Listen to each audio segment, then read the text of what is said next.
Sounds like perhaps an interwebs issue. Good evening, all. Sorry for the slight delay. We appear to be having issues with sound at the Mage's end. I was thinking it was me, and then Elfbait turned up, and I could hear Elfbait, and Elfbait could hear me, and neither of us could hear Sean, and Sean couldn't hear either of us.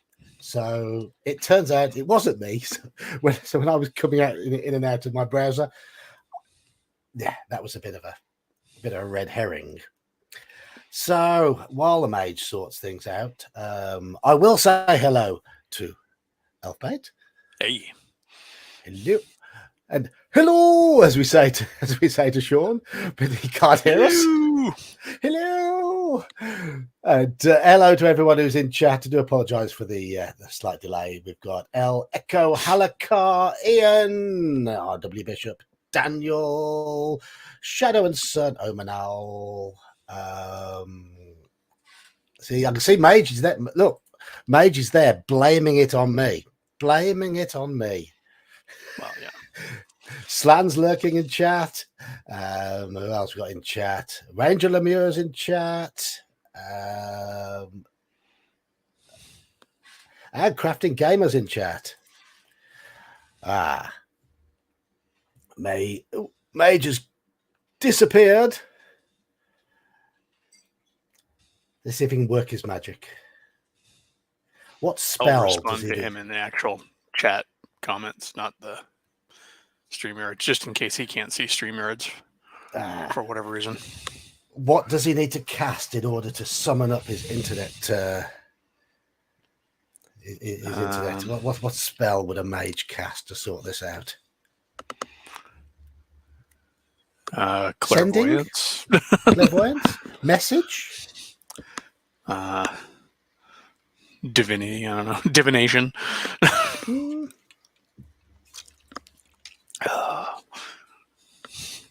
Going to be enjoying a soft drink today. So. I have tea, and we still can't hear the mage. I wonder if his computer picked up a different mic or something accidentally. Like mine did that before, where I had to go into my computer settings and actually change it rather than just the settings in that's possible. StreamYards. But he said that it was just showing still loading, so I don't know. Oh. Bizarre. StreamYards cut you off. And they're like, you can only have one guest. No, because he was here before me. Never mind. He was, yeah. He was here before you. Well, I don't know enough about StreamYards to sort this out. So let's see if anything I can do. No, so on the topic of death and dying, it looks like his connection died. But it does, yeah. A different browser, maybe. I've only got one browser on that computer. Has a browser update knock things out? Remove curse is a good one. Saxius has had he had to work late, and we have actually had a fair bit of snow in England today, and I have a feeling he has snow issues. Yeah, I know his comments said that they need him there tonight, so I'm assuming maybe he got called in to fill a gap, or yeah. And knowing what I do about his part of the country, it's very difficult to get anywhere quickly because the motorway that runs past the city he lives nearest is horrendous. Yeah, he could be fighting off a rogue spreadsheet. Yes, he could well be doing that. Anyway, we're going to talk tonight about death and healing in RPGs, the various mechanics that the games use, and how they influence play, and how they influence players' perception and DM's perception about how play should be, and which mechanics we like, or what type of games we like with certain mechanics in. I mean, that's the general idea. And obviously, whatever death and healing mechanics work, it does depend on the game you're playing. It depends on the genre. You're meant to be more fragile in a horror game. You're meant to be a little more heroic in a high fantasy game. And death and healing mechanics can affect that. I mean, certainly looking back at very early D&D, with death at 0 hit points, players had to play much more carefully. There was that old thing where you didn't get attached to your character until they reached second or third level, quite simply because you could die so quickly. And nowadays, it seems that death has almost become a no-go area in some games.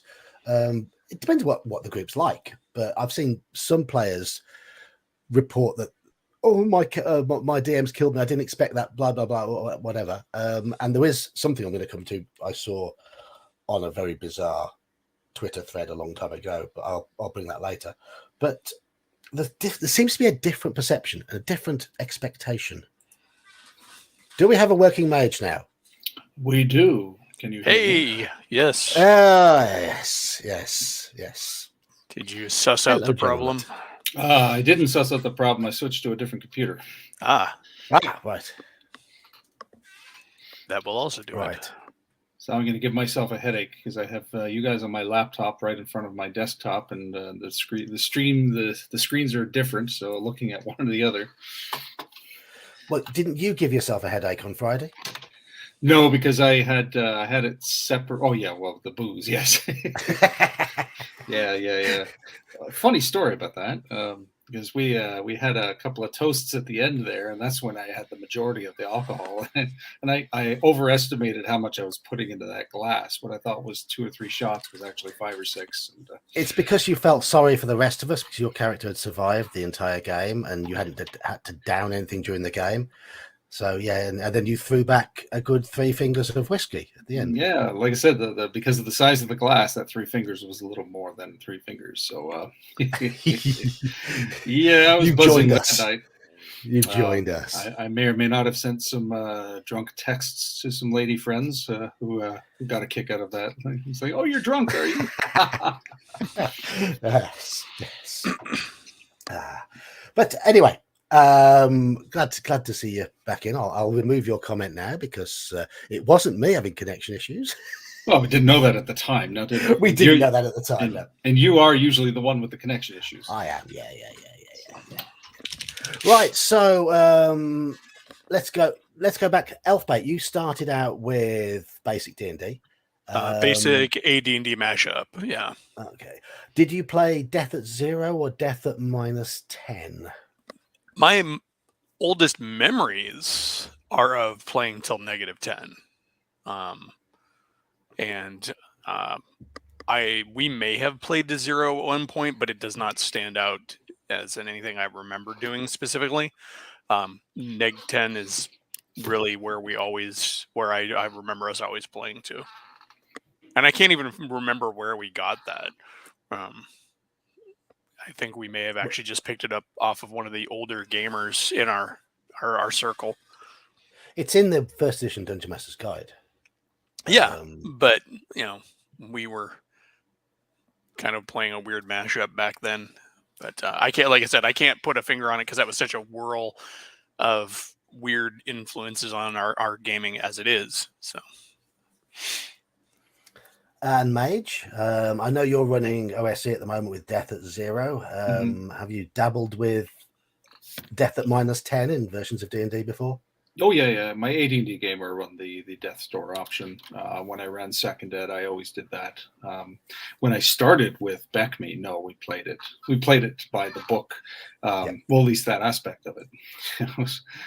Anything else we threw out the window, but yeah, that was always the Death at 0.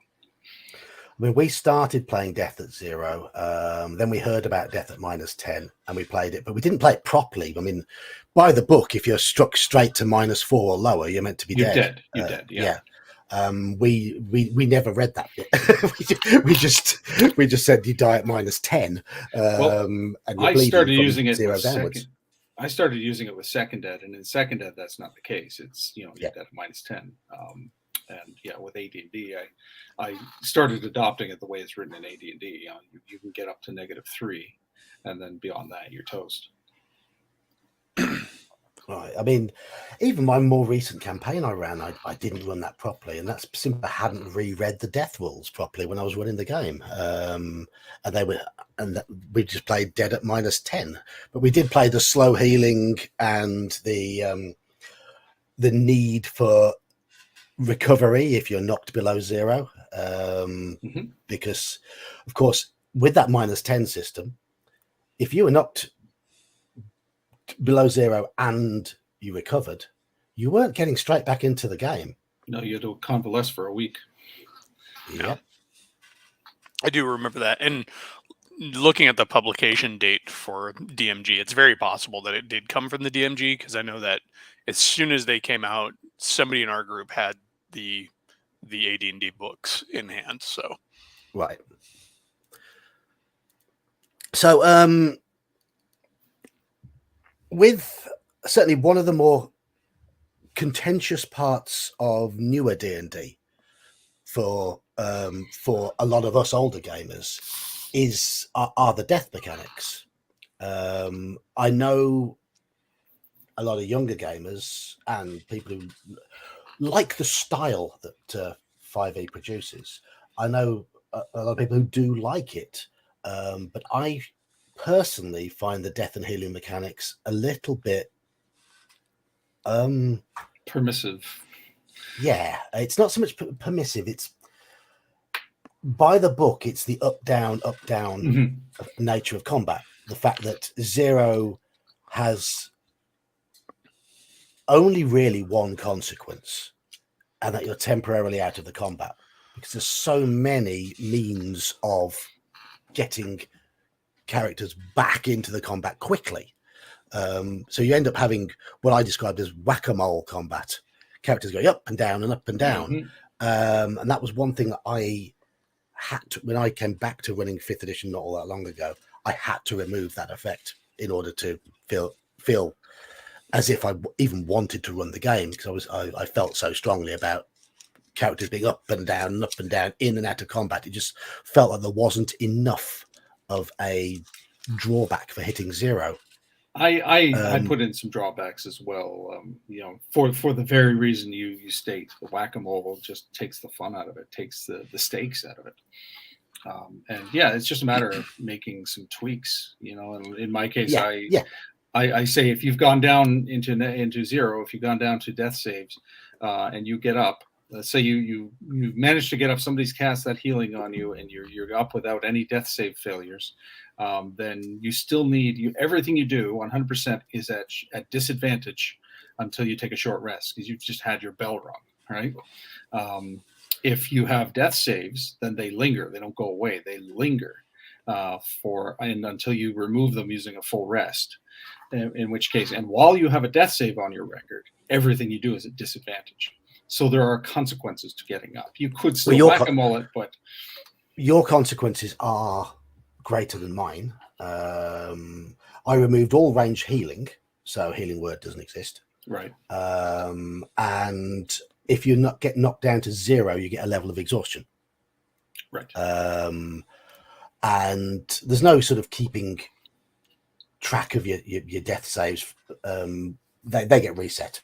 But what I did introduce is, if you are healed during combat,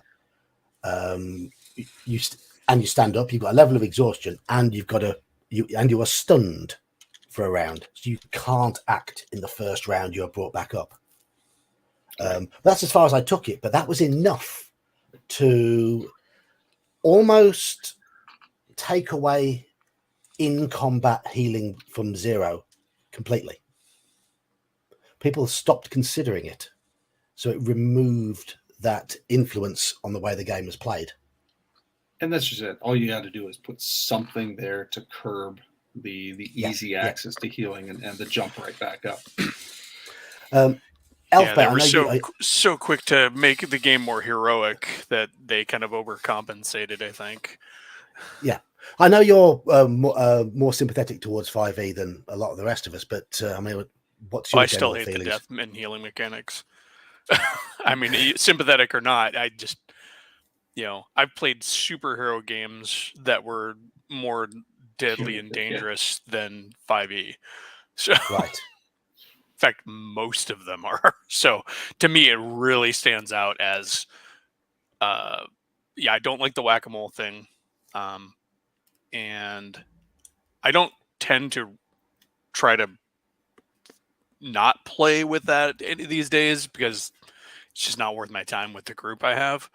Um, but yeah, I do tend to limit their access to like healing magics and stuff through other ways. Like, okay, healing potions, there aren't a ton of them around, or at Yeah. least the decent ones. You can get the little minor healing ones, but even but yeah, I'm not a fan of the healing and death mechanics for 5e. Yeah, I mean, I suppose it is fair to say it changes the nature of the way the game plays if you put more value on hit points, and by making 0 hit points more debilitating, it immediately puts value on character hit points during combat. Yeah. So characters start valuing their existence a bit more. Well, it ups the stakes, and that's the Of course bottom it does. line. It ups Yeah. the stakes. Yeah, I think I do think that like with their healing mechanics in 5e, they again ignored a perfect opportunity to use the exhaustion rules, which I think are Yeah. a great thing they created, but just don't ever seem to want to use in that system. It's like you built this wonderful mechanic that could be useful for so many things, Mhm. and they just never use it. I mean, think I think the only way you can really get it is through certain environmental conditions. Maybe an occasional rare monster thing that does like heat damage or something. I agree. And It is a great mechanic, and that is the key to making 0 hit. It's like Omanel says, exhaustion at 0. Yeah, I think that's a Yeah. great option. I considered it myself. Yeah. But to give you, I mean, this might not be totally representative of the 5th edition community, but the first time I posted anywhere online that I was thinking of changing the death mechanics to bring in a round of stun, to remove ranged healing, and to incorporate a round of exhaustion, You I got was the immediately backlash. told I was crap DM, and that my player Yeah. I must hate my players.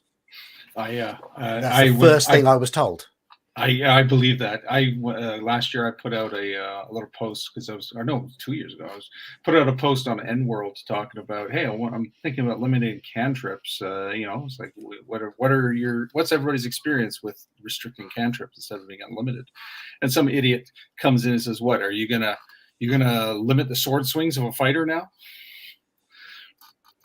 It's like, Yeah. Those two things are not the same. not the same. Yeah. Not the same. No, not at all. But that's the backlash I picked up on, and it seems to me there are a lot of people who do like the more heroic feel, and do like the lack of stakes in combat. They like to have a better than average chance of winning. But going back to earlier D&D, certainly one thing that I think is really, really emphasized when you make the characters very, very fragile is that the party become much more careful. They pay more attention to their surroundings.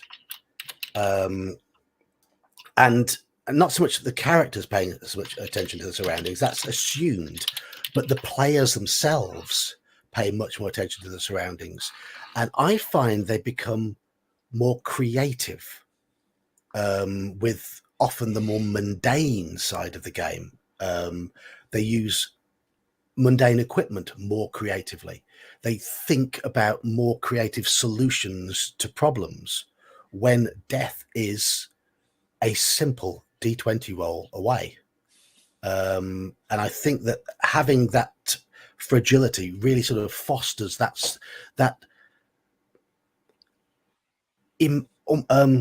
I'll keep using the word creative, but that creative style of play, that one where the players feel we feel like the players are properly immersed and involved in the world.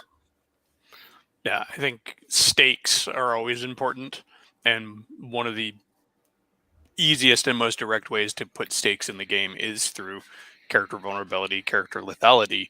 Um, you talk about character lethality, and like you've two have already mentioned, people think that you're just advocating for the blatant killing of characters in the game. And it's not what you're doing. No, You're suggesting that putting stakes on the table makes it more fun for people. I always try to tell people, like, it's like when you get a new video game and you play it on easy, or you play it even on normal, right?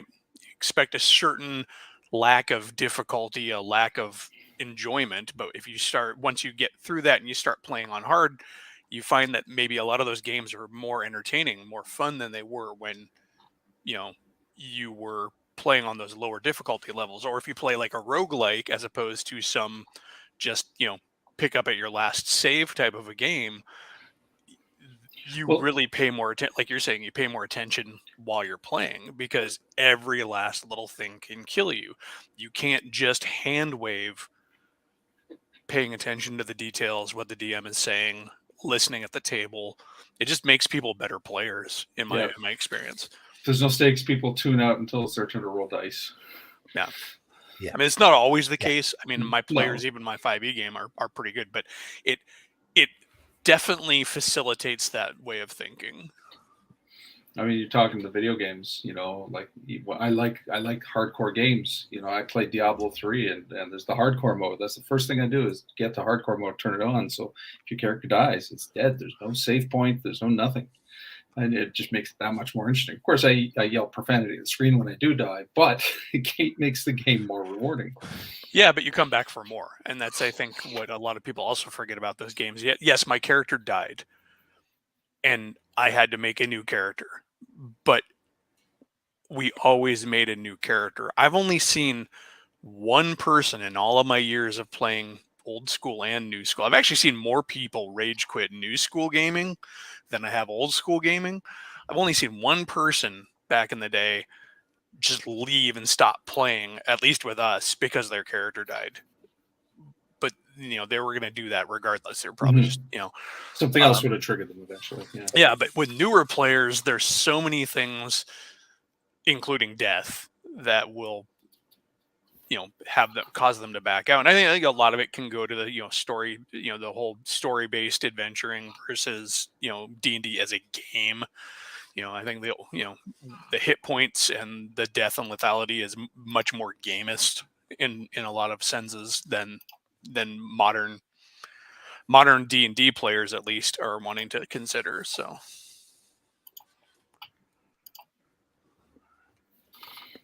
I'm just reading some of these.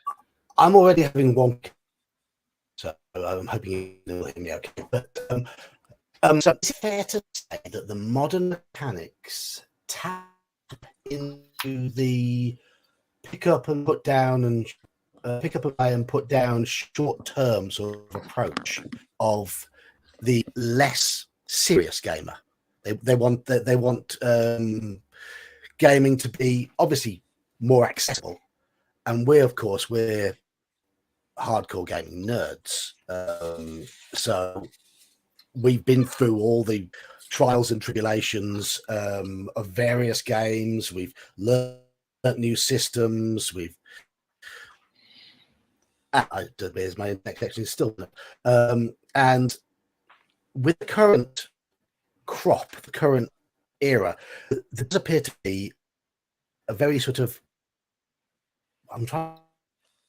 You're cutting out. Are you cutting out? Eli, is he cutting out for you too? Yeah, John, you're really cutting out there. Yeah. We're losing almost everything. I do apologize. Oh, goody. That's my internet connection being a pain in the posterior. You seem to be back now. Yeah, you're back now. I've got 2 bars now.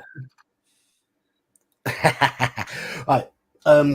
my point was, do you think that the more relaxed mechanics towards healing and death, and the more video gaming mechanics are specifically designed to appeal to the more casual players?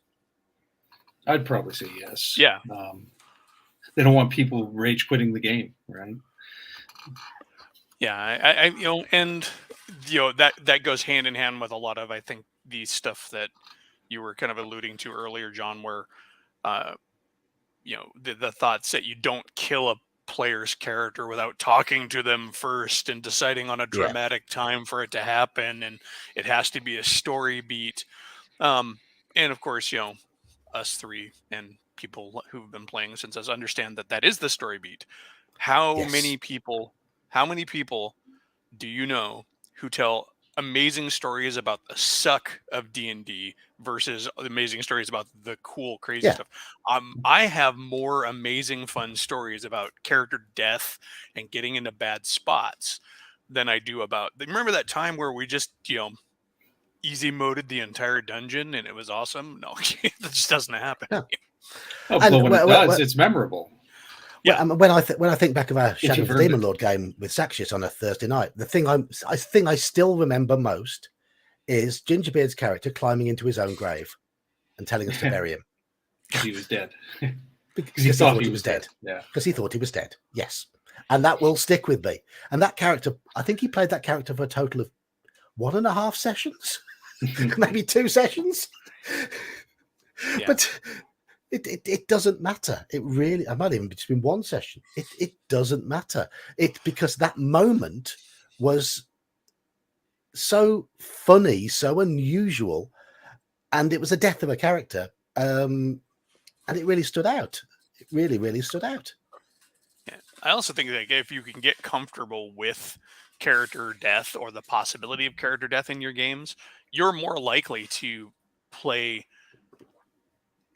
to those dramatic beats. I've killed or suicided characters for story moments in games, um, because the death of my character, while I enjoyed playing my character, the death of my character wasn't some inexorable thing that was going to send me to, you week long depression. No, yeah, it was okay. My character's dead, but I picked when he died, and if he just died because he got shot by a blaster from a stormtrooper, that also wasn't going to bother me. But it takes off a lot of the weight of death and opens up opportunities. You know, I've said before that a character dying in a game is just an excuse for the rest of the party to go on a quest to figure out how to bring him back. You know, or to get the money to pay for the raised dead, and what side quest does that mean, and stuff like that. Exactly. So going back to mechanics and going back to early D&D, I don't know a lot about the mechanics of OD&D. I played a lot of AD&D, first edition, and I really like the idea of having the amount of times you're brought back from the dead tied into your constitution. You lose a point of constitution when you're brought back, and your chance of coming back is based on your constitution with that resurrection survival. And I think something's lost from the game with the loss of that mechanic, because it makes people realize that playing the character is not an infinite process. It cannot go on forever.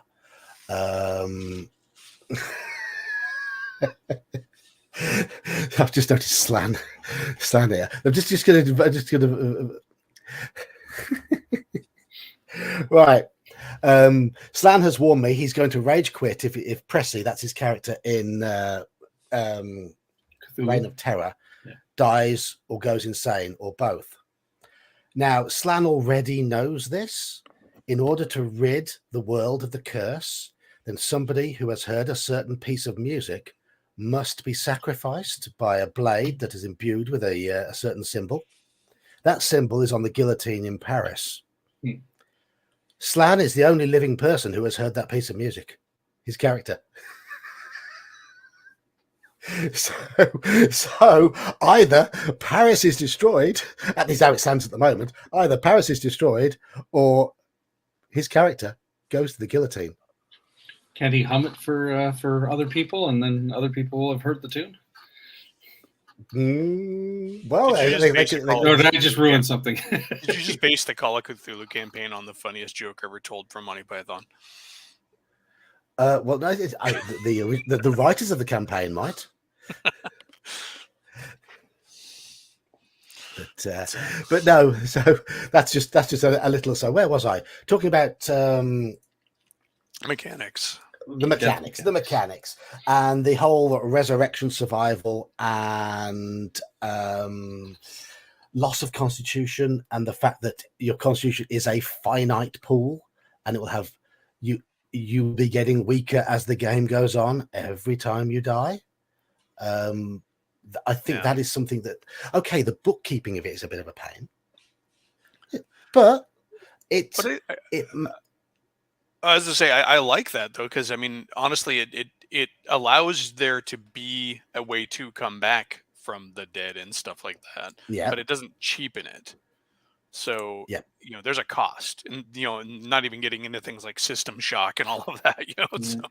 Oh, Joe died again. Let's bop down to the corner dead razor, and flip him a diamond, and we're good. Well, if you think about it, even if you're playing an old school campaign in a very high magic world like the Forgotten Realms is shown to be, it still matters in that kind of a setting, because there's a healer on every corner who can bring back the dead guy. Mm-hmm. We can pay the money, get him brought back. He's still coming back with less constitution. He may not come back because there's a system shock possibility. So even in those settings where you do have a lot of high magic, it still balances out that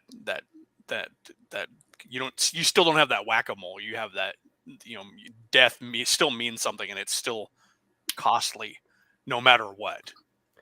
And there was also a bonus from it. You got 1,000 XP for being brought back from the dead in AD&D. Mm-hmm.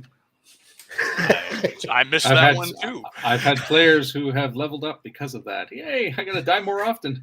Yeah, and it's so funny. I wonder if you were to write all of this down and then present it to the death, old school death is horrible crowd. If they looked at it and said, okay, well, all right, so it's not super easy for you to die. You only really die if you're stupid. You can come back. It's gameable because you can always try and find those ways that are going to let you come back that don't have those costs, magic items, divine power, or whatever the case is. You could always quest for that not so convenient healing. But yeah, I mean, I certainly found that playing AD&D, there were a lot of permanent character deaths up to about level 5. Well, you usually can't afford the resurrection. Exactly. And the other consideration is, if you're playing to the letter of the book, you're really only supposed to raise people if they are of the same faith as the priest casting the raise. Because you got to think about it contextually. The souls of the dead would be very powerful things to the gods, right? And they're not just going to be too happy if one of their flock comes to them in their whatever heaven they are, and then some other priest yanks them back. Heck, they may not even have access to them because all right, so I died and I worship Zeus, so my soul's in Zeus's house, and then the priest of Odin comes along and says, "Bring him back," and he's like, "I'm sorry, this number has been disconnected. You don't have that extension." It's like. But you get what I'm saying. It's like, you really only should be allowing raisings of similar faith, and that becomes important for players to choose a faith, choose yes. their religious allegiance. And again, that creates those side quests too. It's like, okay, Jorg, the barbarian, he's dead, but his god is 1,000 miles away. Any priest of his god is up in the cold frozen lands. To get him brought back to life, we got to get there. And there was one of people often look at AD&D and quite rightly look at, like, for example, the elf. The elf has got a lot of cool powers. They can't come back. Yeah. but they can't be raised from the dead, and that is huge.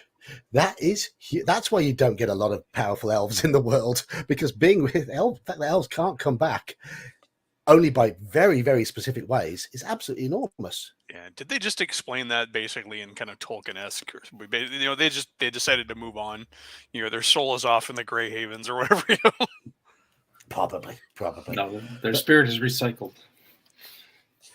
I mean, certainly. I mean, when we were playing through all the classic AD&D modules, there are quite a few opportunities to get wishes in that.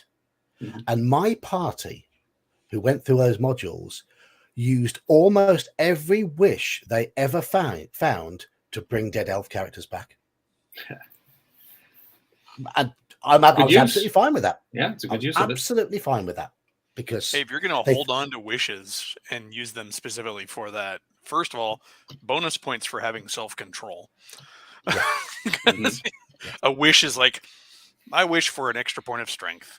All right, I wish for an extra level of experience. Oh, what? It's Your so strength easy. is already 16? Okay, wish for that 9 more times. yes. But no, it's just, I remember back when we would play, wishes were really hard to hold on to because somebody always had something they wanted. Yeah, absolutely. I make wishes very rare, but when they come up there, and I tend to monkey's paw them as well. So what I basically do is I'll have, if a player is just going to replicate a lower level spell, I don't bother having them roll. They can just copy the spell. But if they want something fancy that changes the world, it's like, all right, well, you've got to word it correctly. And Exactly. now I'm not going to be the arbiter of that. The dice are. So you're going to make a roll against your wisdom. Oh no, I'm the arbiter. I'm the arbiter with that, and I will twist if I think they're being greedy. But if they're doing it for the purpose of bringing someone back from the dead, they're not being selfish with that. Mm-hmm. I'll I'll be right back. adjudicate, but for the most Right. part, I'll tell them it's like roll against your wisdom to see if your character can word it correctly, and it's got to be the person making the wish. You can't pass it off to somebody else. And that works well enough. And then I'll apply whatever modifier. And yeah, if they're raising somebody from the dead, okay, then the roll isn't needed. But if they're going to break the game with with a ridiculous wish. I mean, one time our character wished for 2 resurrections on a single wish, so I made them make the roll. Right, a single resurrection, no roll, but they're bringing 2 characters back on a wish, and they're like, okay, we're pushing it. The gods will only allow so much tampering with reality. But they succeeded on the roll, so they got the 2 characters back, no problem. So I'm going to while Elfbait's busy, I'm just going to bring up a couple of the starred comments I've made.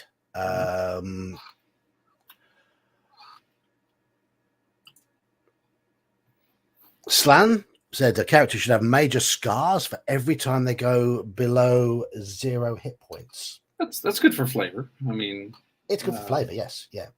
I've been working on a sort of an alternate. I haven't used it yet, I haven't tested it, but it's a little chart. Instead of death at -4, anything after -3, on the hit is it's basically a critical. That's an injury, like you might lose a limb or break an arm, maybe your head was stabbed. So an alternative to instant death, you have lingering effects. The same rule applies. You're bleeding out, you go to -10, you're just not instant killed, you get a lingering effect. But yeah, it's definitely good for flavor. Yeah, I mean, I've had players role play having certain mutilations to their body after they've been brought back, certain lingering effects of whatever it was that caused it in the first place. Omanel points out here that in the DMG they suggest, it's not like an official rule, but at -6 or lower that leaves a character with a permanent mark or scar. And that's when they get within minutes of bleeding out, basically. They are at death's door, and I fully agree with that. And if they can come with something flavorful that fits what has happened to them, I'll leave it up to the player. I'm fine with that. It's like in Shadow of the Demon Lord last week. my character was hit over the head by a falling bell. Because they neglected to take the donga out and knocked down to below 0 hit points, but he survived.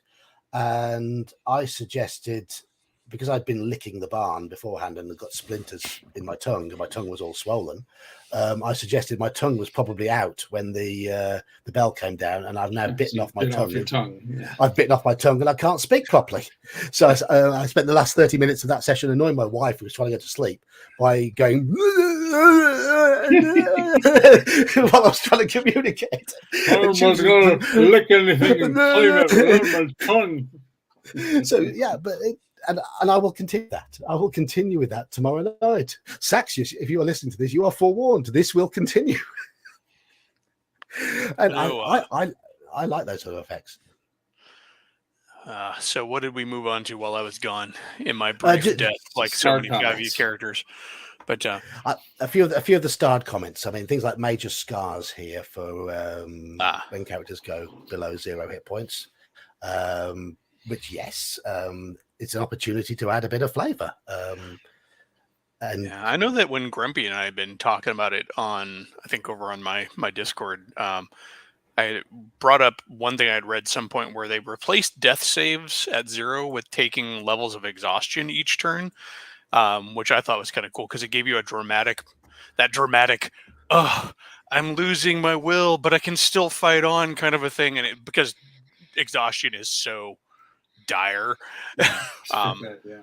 But you could have that sort of death spiral where your character is dying while fighting, and I'm like, in a heroic game like 5e, that makes perfect sense because you're still getting to try to hero your way through, and it might then give somebody a chance to get to you and heal you, but you're not like popping back up.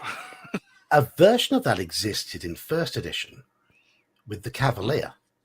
A good aligned Cavalier could continue fighting at negative hit points, but would suffer the effects after the combat.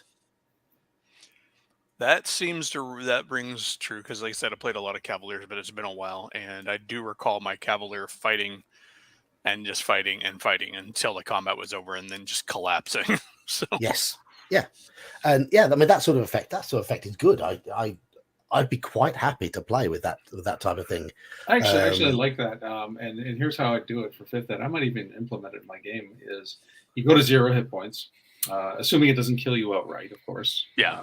Then you make a constitution save at DC, let's say 10 plus or 5 or whatever plus whatever damage you took every round.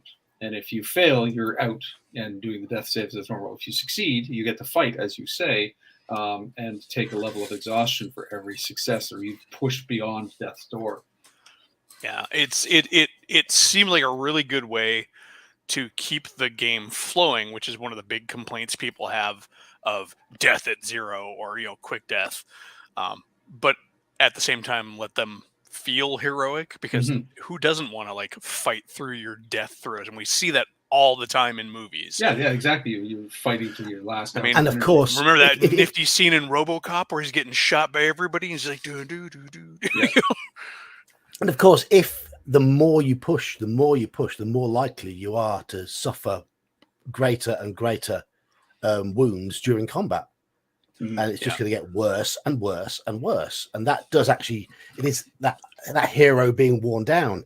I mean, look at Boromir's death scene in Lord of the Rings. Yeah, it's exactly what I brought up when I was talking about with Grumpy before. It's like the Boromir scene right there. Yeah. It's a great scene. It's a great scene. And each arrow is hitting and taking its toll that bit further. Yeah, you can even imagine the 5e character as he's looking at the levels of exhaustion gathering. He's like, okay, I'm already at disadvantage on everything. There's no way I'm going to hit. I've got enough life in me now to just pull out my horn and blow it. And because that doesn't require a skill check.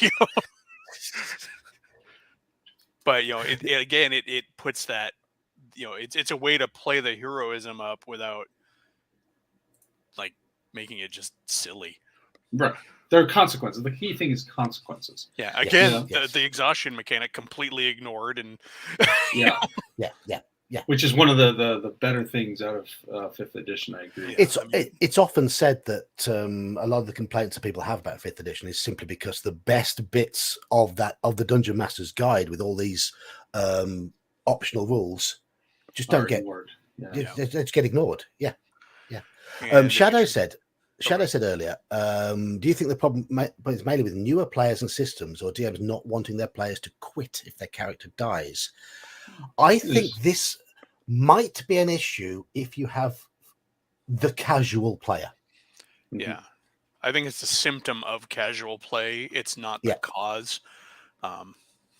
Casual play is the cause, and you're going to have Yeah. people who are going to just walk away from the game or go find another game. The other cause of that, of what he's talking about there, I would say, is that gaming being so big right now, especially for D&D, there's always another table. You Yeah. know, especially look if you're at out online. playing casually, and if you're playing out casually and with strangers, it's a golden time. I mean, I wouldn't have a great time of that because I'm not interested in going out and playing with strangers all that often, nor am I all that casual. So, I mean, if you're playing online, you just do this. Where have they gone? oh no, it's just me. It's the Eli show. So, The welcome, Eli show, yeah. welcome back to Elf Bait. But yeah, it's people. The ease of just quitting with people you don't really know online. I think it is a genuine worry for some DMs and some groups. Mhm. I think it's a genuine point, and it might well have been considered in the when they were making the rules for the game. Now, the counterpoint to that is if you're afraid that your players are going to die, part of that is you haven't set the right expectations. Yeah. Excuse me, sorry. That is true. I mean, and that's something I certainly with my most recent. I always call my most recent group. They're not my most recent group now. But I mean, everyone I play with in Discord is. But the group I met in around 2014, who had mostly started with 3rd, 4th, and 5th edition. When I first introduced them to old school games, the mortality rate was high. Very, very high. And that is because they've been playing more gentler versions. My words aren't coming to me very well tonight. I know the feeling. I said dead razors early on. Sounds like a really bad 80s movie. Yeah. Dead razors. Dead razor. But He's coming to steal your constitution. But it's because they've been coming. They'd come into the hobby and they've been playing games that weren't quite as punishing to mistakes. They would, and I know when I first introduced them to MERP, the amount of characters they got through was ridiculous because they were just simply assuming that they could run into combat and fight everything. Right. Now, And I've then been they get the MERP game I've been running with 3 of the channel regulars on alternate Saturdays. They have it's a party of 3. None of them are particularly robust martial characters. We've got a ranger, a bard, and a warrior, but the warrior's an elf and hasn't got many hit points and is best with bows. So none of them are really good at going toe to toe with anything. Yet none of them have even come close to dying. And that's because the players have gone in with a different mindset. They've gone in with initially gone in with a more old school mindset and are playing carefully. And they're proving that, yes, it is a potentially lethal system, but you adjust the way you play in order to compensate. And there are certainly a lot of the newer players who have almost had little they're used to having these little sort of force fields around their characters when they're playing because it's so much more difficult for them to die in newer versions of the game. Yes, of course, a DM can always do something that causes characters harm and causes characters to suffer. But the point of the game is to challenge them. And it does feel with newer versions of the game, you can challenge them, you can knock them down, but they don't stay down. And the players seem to know that. Anyway, that was me rambling. But it just shows the way that an older school group can approach a lethal game, and by observing, thinking, using the skills they do have, can often neutralize a threat so much more easily. Well, it helps if you have a DM who understands it too. Yeah. You know, you get a DM who throws everything at their old school players and butchers them, then players aren't getting a fair shake. You know, the DM has to understand, okay, the system does not favor the players, but you have to use various aspects of it. Don't fight everything. You know, I encourage my players, don't fight everything. You know, you can talk to creatures, well, these sentient ones, and that's huge. That's huge. That is a role-playing game. You have to consider the social aspect. Yes. Fifth edition is designed around the combat, around the assumption that you're going to fight everything. I feel like the more that you push for verisimilitude in your game, the easier it is to get people to take it seriously, and to reach that balance point. If everything is in your game isn't necessarily realistic but makes sense, then people will look for and utilize those options that are not combat options, are not going direct. If you are, as Mages is saying, as a GM, if you're willing to allow your players to interact with the world as if it was real, and make use of their suggestions, you know, or allow for them to come up with the suggestions and play along with them in a realistic way, then yes, they're absolutely going to play smarter and you know, more. It still takes time, though. Their time. It still takes time. It still takes time to train the players to understand that. The other side of that is the DM must also not treat all the monsters like they're homicidal maniacs attacking everything. The players can then learn, okay, well, not everything is out to kill us necessarily. That's the flip side of that, because a lot of DMs will do that. Oh, well, players are here for the combat, so I have to make it exciting, so there has to be a fight. Well, you're just going to get them killed, and they're going to be disillusioned, and we'll get a rash of people saying old school sucks. And a lot of times it can come down to not even necessarily being a matter of fight or not fight. It could be changing tactics, doing new things, with encounters within an encounter. I know a couple of Mondays ago, when one of my players was going one-on-one with an owlbear, he managed to use this terrain smart. He was in the mountains. He was, and he's like, "Can I find a little crevice to hide in?" I'm like, "Okay, give me a roll." Just like, because I wanted to leave it sort of up to chance if he could find something. And he found a little crevice, so he put himself in the crevice so the owlbear couldn't get at him well. And then when the owlbear couldn't get at him, the owlbear just started trying to bury him. So the fight became a very different thing. The owlbear wasn't trying to get in and get him anymore. It was trying to shove the rocks down to bury him in the hole. And again, that goes back to that whole changing up the combat to where it's not always just fight, an A-B fight. Now the tone has changed.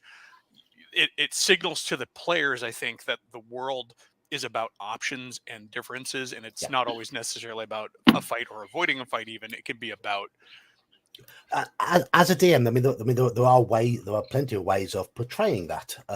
For example, a pack of wolves will only attack a group of humans if the wolves are hungry.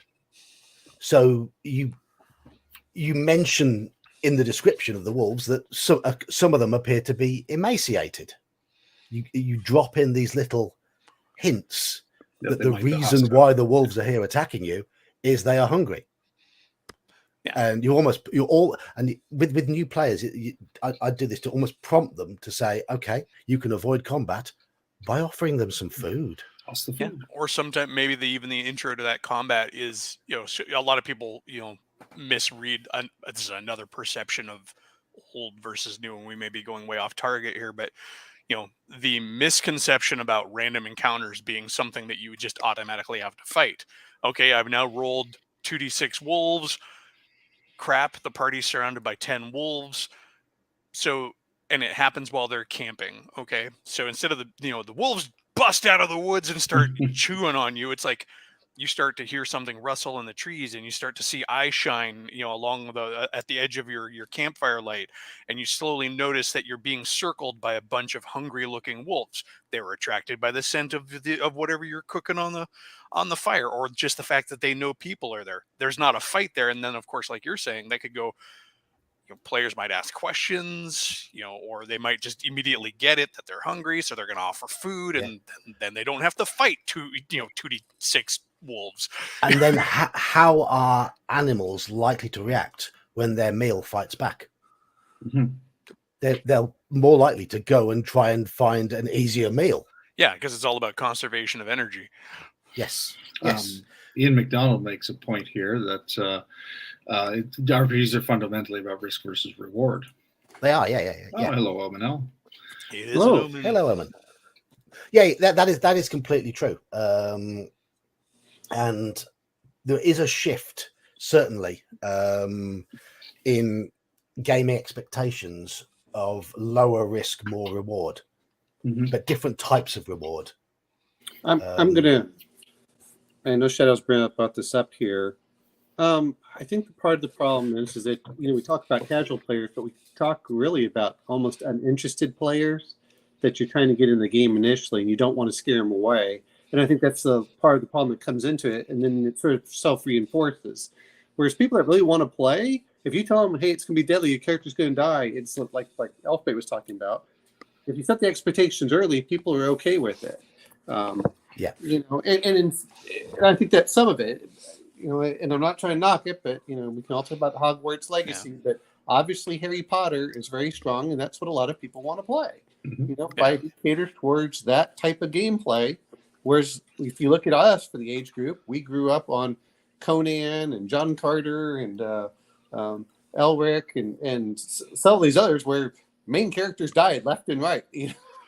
Well, and as far as the casual gamer thing, I mean, really, where I see it is like everybody's got their own. Everybody's got different levels of what they're trying to get out of the game, and I don't think I think it's really easy to try and speak about casual gamers in kind of a pejorative sense, and I don't feel that that's necessarily fair. I, for example, love playing football with my friends. I have no interest in playing football on an organized team. Never have. Just never interested me all throughout my life. I mean, as a kid, I played on some little league teams, but I think I more did that because that was just kind of the expectation. I was much happier going down to the basketball court at this unused school and playing, 1-on-1 or 2-on-2 with my friends, and that's casual versus, I think D&D can be that way too, or any RPG. It's like some people do want to just go in there and kick down doors, kill monsters, and take their stuff, and that's okay. And what I meant by casual, that's what I say one is mildly interested, is rather than just casual. To me, casuals, we're going to have fun. Don't take it too seriously. It's beer and pretzels kind of, aspect for gaming versus, and I want to bring it up with a little bit different, but it's like Games Workshop playing those major games versus playing, an Avalon Hill GMT, recreation of the Battle of Gettysburg. Where you've spent 2 months deciphering the rules. I'm trying to be fair on that. Is you want realistic, you want tactical, you want all this other stuff, and people forget. Well, what type of game do you want to play? And I think that's part of it. As I get older, I don't necessarily want to play an 8-hour game for anything because I want to go do something else after a bit. It's like, okay, 4 hours, let's go do something else. I mean, I think there is a point. I mean, we are all in the same sort of age group. We all grew up playing at the same sort of time, and we all came through the hobby when it was very, very niche. So we are used to playing with the more committed gamers. The people who have I think the hobby attracted a certain niche of people back then too. Yes. It was the rule books were so obscure. They're hard to get a hold of. If you grew up in the 80s and you were a boy, you were not expected to think or feel or imagine. So if you were one of the rare few who thought, felt, and imagined, that was where you were going. You had to have there were nerd games because the games were written at a college level Yeah. in a lot of cases, especially if you look like AD&D and stuff like that. They're very much written at a college, at least for Americans, at a college level of understanding and language. I mean, Gygaxian is not lightweight. How many of us sat there with a dictionary next to a Gygax manual?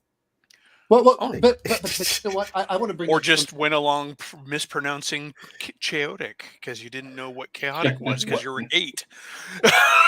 but but there are tons of those, and you can see when people go laugh. Well, you obviously don't know how to pronounce it. All I can think is that's how I can tell that someone's well read because he read it and never heard it. But the other point was like you're saying is, and yet at 8 we were expected to match those levels of the higher level writing. And I'm not saying that anything's bad. I mean, technically, I've taken plenty of writing classes, and they always talk about you trying to talk to your audience and keep it as simple as possible, which was very different. But man, my vocabulary increased incredibly during those games, and that helped. There's that aspect.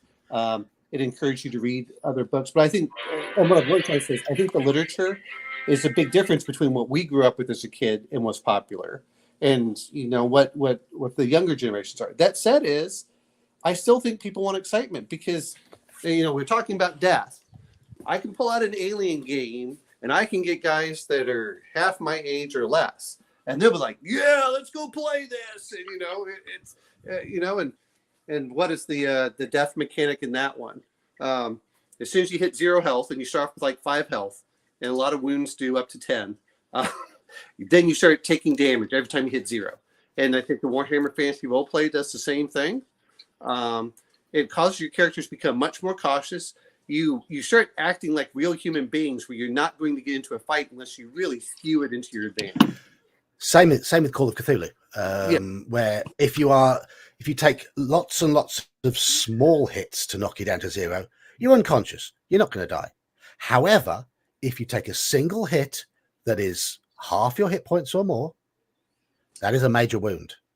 And if you then go to 0, having not recovered from that major wound, I mean, unless that major wound has been treated and you've properly recovered from it, anytime while you've got that and you go to 0, you are dying.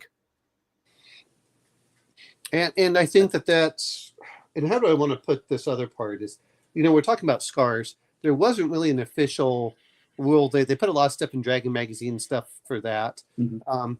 But the way I always looked at hit points in retrospect was you're fighting at 100%, and it's only those last couple of hits where you're really getting knocked down. Yeah. That it really says, hey, look, I left myself open, and now you can do the fatal killing blow. Yeah. That's what I think that people are forgetting about. Well, you fight 100%. Yeah, because really, I think other systems do it better. And that was one thing I was looking at doing in 5th edition. And we'll see, because again, you have to deal with your players. As much as people talk about, well, I wouldn't play with these people. They're your friends. You're going to play with them because they're your friends and you like hanging out with them. All right.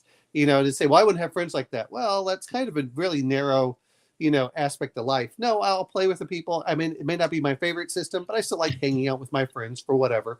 But I was going to tell them, not only when you hit 0, when you come back up, you have a level of exhaustion every time you come up. But the other one is every time you hit 0, you're also rolling on a critical wound table. Now, the problem was trying to find a good critical wound table that wasn't excessive. But man, there is something to be said for losing a hand. In the old D&D, you had Vorpal weapons or Sword of Sharpness. That was generally what would cause you to lose limbs. But I kind of wish that they had done it like they did in Warhammer Fantasy. MERP has something similar. Hey, look, now you start getting broken arms. You start losing fingers. You start, and they make such great characters. I mean, anyone that's read or watched the, what was it called? The Game of Thrones, where the Corrin half hand. It means something, how did you lose half your hand? How did you get that nasty scar across your face? And it allows the character to grow, and it has stories in there. That's why I was talking about, there are not enough one-handed, peg-legged, one-eyed, characters, unless they're NPCs. Those seem to be about the only characters that ever would be missing, the funny thing about PCs is that they don't like debilitating injuries or things like that unless they crafted it into their story. Oh, I'm starting my first level character as an experienced warrior. He's got an eye patch because he lost his eye. And what penalties are you taking with that? Oh, none. It's just aesthetic, right? But that same player loses an eye in combat because of the roll of the dice, and they'll cry foul and rage quit. There are some. Well, again, we talked about setting expectations. If the player knows, and I saw Shad going back and forth. Well, I don't allow any resurrections. Death was so common in D&D that they had to create a raise dead spell and a resurrection spell and a reincarnation spell. I mean, you don't put in 3 different spells unless there's a good reason for it. But well, it's like when people talk about Call of Cthulhu being all about character death and insanity, and except for it has a robust experience and sanity recovery system and healing rules. You're clearly not intended to just die or go insane. Well, it's a funny thing about there is a big difference in Call of Cthulhu, the expectations of a one-shot and a campaign. There is. Well, I know, but what kept me from playing the game for literally decades was anytime I would ever talk to anybody, that's all they would ever just rave about is, oh yeah, my character always went insane, or I killed all the characters in my game. I'm like, okay, that sounds like a riot. And it wasn't until I watched Seth Skorkowski's videos and he's like laying it down and he's actually talking about it in detail that I'm like, okay, here's somebody actually laying down why this game is cool and explaining that all of that other stuff I'd been hearing was absolute bullshit. Like a lot of the stuff we hear when people are talking about old school games, you'll hear there's too many people in the OSR who are like, yeah, it's brutal and it's lethal and it's deadly and it's really for only the hardcore badasses. No, it's not. What it isn't for is the guy who I don't want to call is. I'm sorry. I was just about to make that comparison between players enthusiastic, the same players who are enthusiastic with the death and insanity in Call of Cthulhu will come to D&D and complain, oh, it's too easy to die. Well, I also think it's funny that Willie for Call of Cthulhu, which oddly enough, my character just can't seem to get a good break of dying in a heroic manner. Yeah, because you're playing in Reign of Terror, and it looks like you're going to be the one who has a fighting chance. Well, but I thought it was funny is we were just laughing about it because Grumpy Old Slan is he fell down from exhaustion. We'll just leave him behind while I take poor Dietrich further in. And I'm going. It's one of the nice things about having Mike Mason and Sandy Peterson actually out there on the internet now with their own YouTube channels, because they can flat out just tell you that's crap. That was never what we intended the game to be. I'm going to bring up one thing. I did hear that the first edition did not have healing rules.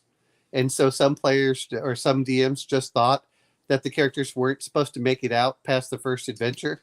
Right. And that was corrected in later editions. But, things that people overlook. That's one of the reasons when people talk about considering first edition was written by somebody who never wanted to write the rules in the first place, it was handed the rules to write and had never written an RPG before. Sure, maybe they forgot something. Well, I feel that way. As much as people talk about first edition D&D, the real first edition is White Box. That was the real first edition of D&D. Yeah. And they took whatever they learned from there to make the other games. I don't care whether it was White Wolf. Almost all the very first editions of almost any game system, unless they're well experienced, always have problems, and they need a second edition, usually within a couple of years, to correct all the problems that they found. But that's why a lot of times, that's why I joke about when people talk about, oh, it's first edition. Well, we call it first. Yeah, it's first edition AD&D. AD&D Advanced. It's the first advanced. Back before Second Ed came out, it was just the Advanced Edition. It wasn't first edition. Yes. It was but everyone else called it a white box or old D&D. There was that. Just like John, you're talking about Merc. It has those critical roles. Yep, there we go, Hungar. Cheers, Hungar. You're talking about those critical roles. Do you want the armor? Do you not? It really forces players to start thinking about what they're going to take and how and what skills they have. The other part is like Major Music's talking about. Anyone that's played the first, the old basic D&D, where your thief has D4 hit points, and yet you'll find that those characters will generally survive because they know that they're so fragile. They start and it also forces interaction. you know, like Mage is talking. Maybe I don't want to fight these hobgoblins, especially at first level. Maybe we'll talk first. You know, Yeah. well, that's why I mentioned right at the start of the stream how it makes players much more circumspect, much more aware of their surroundings, much more willing to try other solutions. And I think we can move into now, because you mentioned healing mechanics. I want to move into sort of the effect of healing mechanics and why they've been changed as much as they have. Obviously, in fifth edition, in raw fifth edition, a long rest, you heal all your hit points.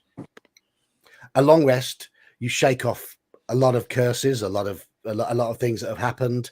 They just go away with a long rest. Now, take this back to older versions of D&D. In some of those, you gained 1d3 hit points per day. In others, you gained 1 hit point per day, plus your constitution at the end of the week. Healing was very, very slow. Thus, hit points were very, very were precious. But there was also, while I think that was an opportunity to use downtime properly and to develop role playing, the depth of the world, and interactions between adventures with NPCs, those sort of things. I also think it's down to this the style of play whereby players were not expected to always play the same character. You were meant to have a folder of characters, and you might turn up to a session and it'd be like, okay, I can't play my fighter this session because he's only got 1 hit point left. It's only probably been 7 days in the game, so he's going to be on about 8 hit points now. I'll have to bring in one of my other characters. And character play, that style of play has dropped away. I really tried to foster it with my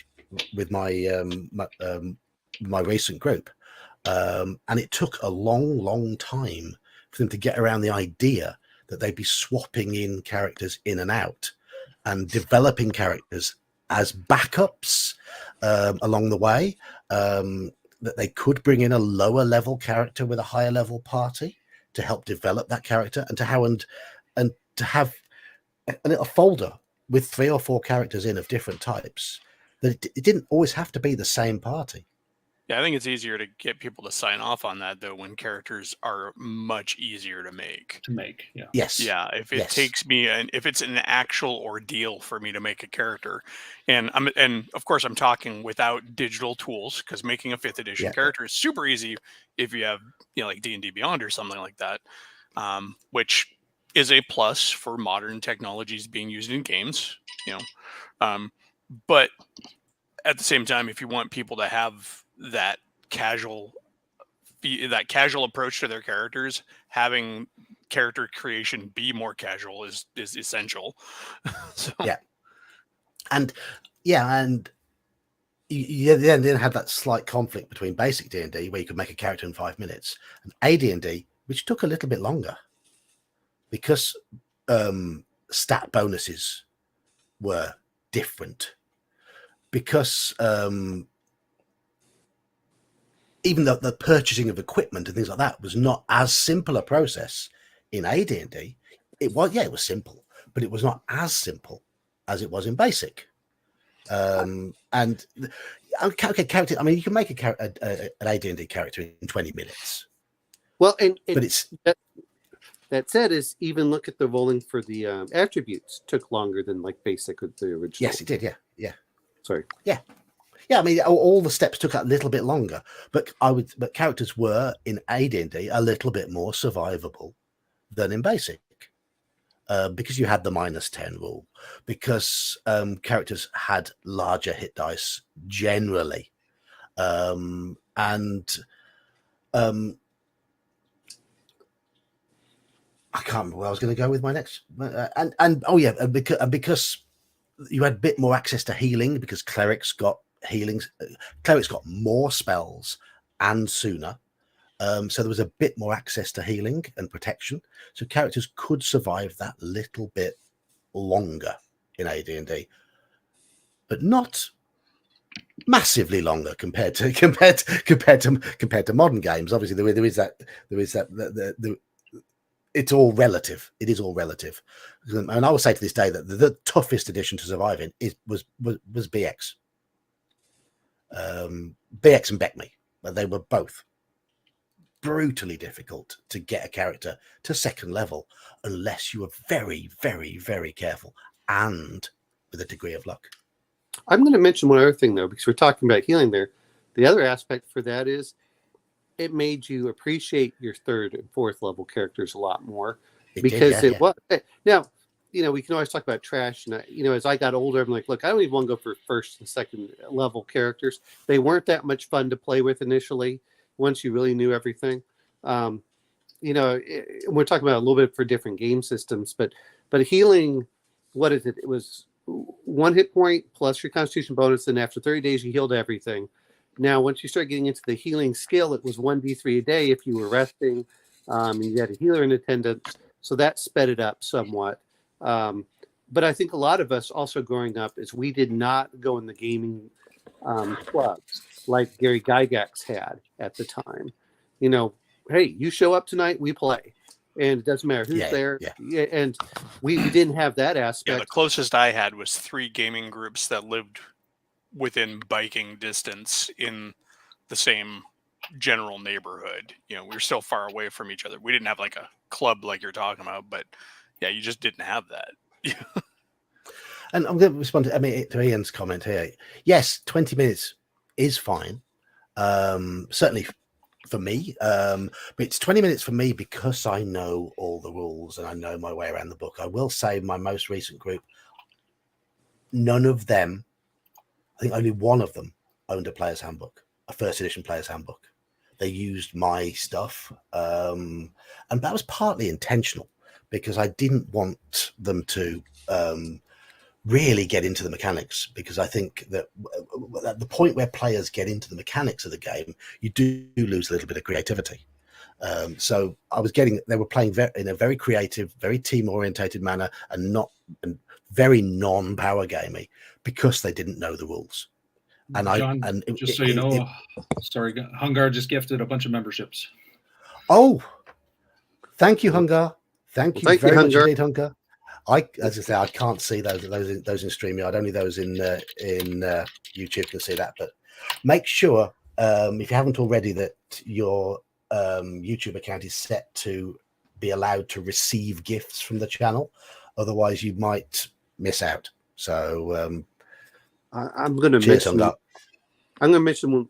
It's not your kind of game, but my God, trying to do a cyberware character in Shadowrun, it's almost like do not let them die. It takes so long. You do it off scene, off the game. Have a couple of characters in reserve just because that would take you 2 or 3 hours, especially if you're optimizing your essence and everything else. You're like, this is one of the reasons I am a huge fan of automated character generators. One is I, as a DM, can trust that they're going to make a correct player, that I don't have to double check to make sure they did everything right. And then the players also have the chance to fiddle with it as much as they want. So we can actually gape. At the end of the day, unless you can make character creation, we know we're talking a little bit about death, but also part of this comes back to making a new character is, unless it's a game unto itself, it's one I don't really want to play with while everyone waits on me. So yes, there is that thing where people are waiting on you. That's why you have a folder of characters. You have a bunch ready to go. Yes. And my OSC game, I make sure everybody's got 3. They've got their 3. And, somebody died. All right, choose the one you want to bring in next. We'll contrive the entrance and off we go. Mm-hmm. I enjoy making up characters. I see every character as an opportunity. So but you want to do it outside of game time. Of course you do. Yes. Of course you do. Yeah. That's part of it. Sometimes that's everyone complains about plot armor. I'm not really against plot armor. I just think there should always be consequences. And I don't care what kind of consequence it is, but whether it's healing. But man, what the problem I found, and this happened to my friend, 5th edition, he wants to do the long healing rolls, and his entire group basically raised bloody hell. And it's like, and he's getting bored. And that's the other thing I think that players forget is in some cases, you're really making it hard to die gets the DM bored, not just the players. It gets him bored because he has to try creating adventures that excite the players where they feel a threat.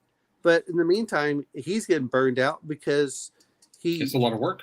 Oh, the other byproduct to that too on that note is I feel that, at least from my own personal experience, it fosters a greater degree of adversarial play. I've always said that old school play was dangerous just by its nature, and things were dangerous but not necessarily deadly. But I have to try to endanger and kill my 5th edition players. Like, I really, my party in my 5e game, they're up to 8th level now. There are 5 of them normally, so it's a 5-member party at 8th level. Have survived back to back without time for recovery deadly encounters on a regular basis. That is a broken system that really requires me as the DM to really have to keep throwing way deadlier encounters at them than they should really be running into on a regular basis. And going back to what you're just saying about all the extra work, it's hard to make deadly encounters that make sense, because I like to run a game that has a certain level of verisimilitude in it, but also don't feel like bullshit to your players. Yes. Because if here's another 15 horn devils, ha ha ha. It's like, because 15 horn devils are going to come after us after 10 ice devils. Eli, yes, that makes perfect sense, and we're not in hell. I'm gonna bring the other part is, which is what my friend saw, is you're either making the encounter kind of a cakewalk or so deadly that it's almost like there's nothing in between. It's hard to strike the balance. Yes, it is hard to strike, and it's hard to, and as Elfbait says, it's hard to keep striking that balance and keep things making sense. To be perfectly honest, in my game right now, a situation has come up where the party has sort of been pressed into going and taking on an ancient white dragon at 8th level, and nobody seems bothered by it. I mean, they do seem, well, that's not true. They do seem bothered by it, but not bothered enough to look at side questing to find some other stuff. They've really just tried to gear up, hire a few more hirelings, see if they could acquire some magic items, and then go directly to deal with it. I think they assume because you put it in front of them, it must therefore be doable. Well, the thing is, though, is that where I was going with that, though, is at the same time, I'm like, they're going to get killed. There's a part of me who's like, but probably not. Because it's 5e. I actually doubt that 5 or 6, because they actually pulled in one of the retired PCs that they used to adventure with as an NPC, because he still lives around them in the game. But I kind of going to the deadly part. I'm like, they're probably not gonna all die if I play it straight. And even with the dragon fighting intelligently and stuff, just the way that the game works, unless I have the dragon's lair full of like 50 bazillion other minions and stuff like that, because action economy, they're probably just going to beat the snot out of this dragon. Well, I'm going to mention one thing, though, is, if they do if things go south, couple bad rolls, they suddenly start going down, they don't have time, they're trying to go back and forth, things just spiral out of control. It's almost like it's all of a sudden they're going to complain. So much of it is you can go by averages, but it wasn't like the old one where it's like, okay. And I just saw Elle mention about retainers.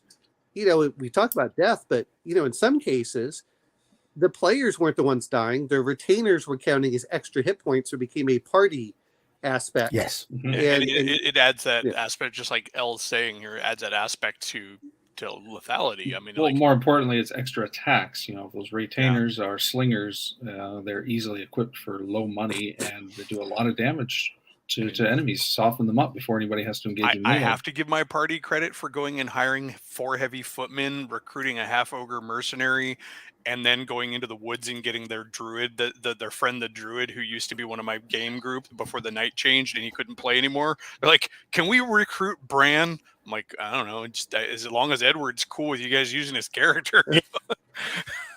I mean, the Saturday Merp group last session worked on getting a big meat-headed Dunlending on side so that he'd be willing to go and fight fight with them.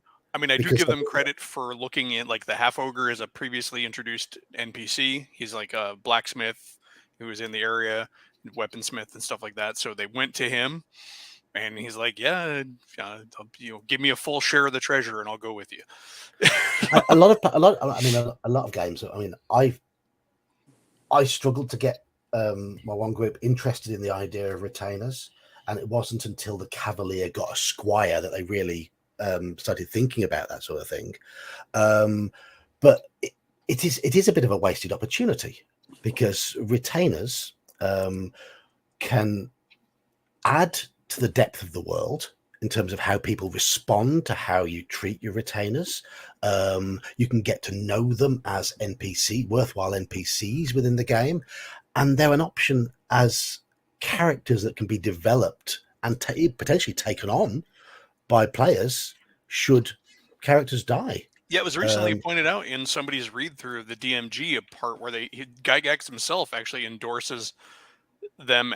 He gives like 3 reasons. One of them, interestingly enough, being protection against the machinations of other PCs. But also he talks about, and then replacements for lost characters. It was, I guess, the assumption there is that if you're in the middle of the adventure, one of the easy ways to get another character in to replace the one that died is just to have somebody pick up the NPC. So I mean, it makes sense. Yeah. Oh, you could just use Mage's method of just having they wander out of the woods, and so you find out you have a wizard factory somewhere. Exactly. Well, those are introducing new PCs, but I allow retainers all the time. My AD&D in the one game that isn't the one of the ones that isn't being recapped, they've got henchmen and retainers.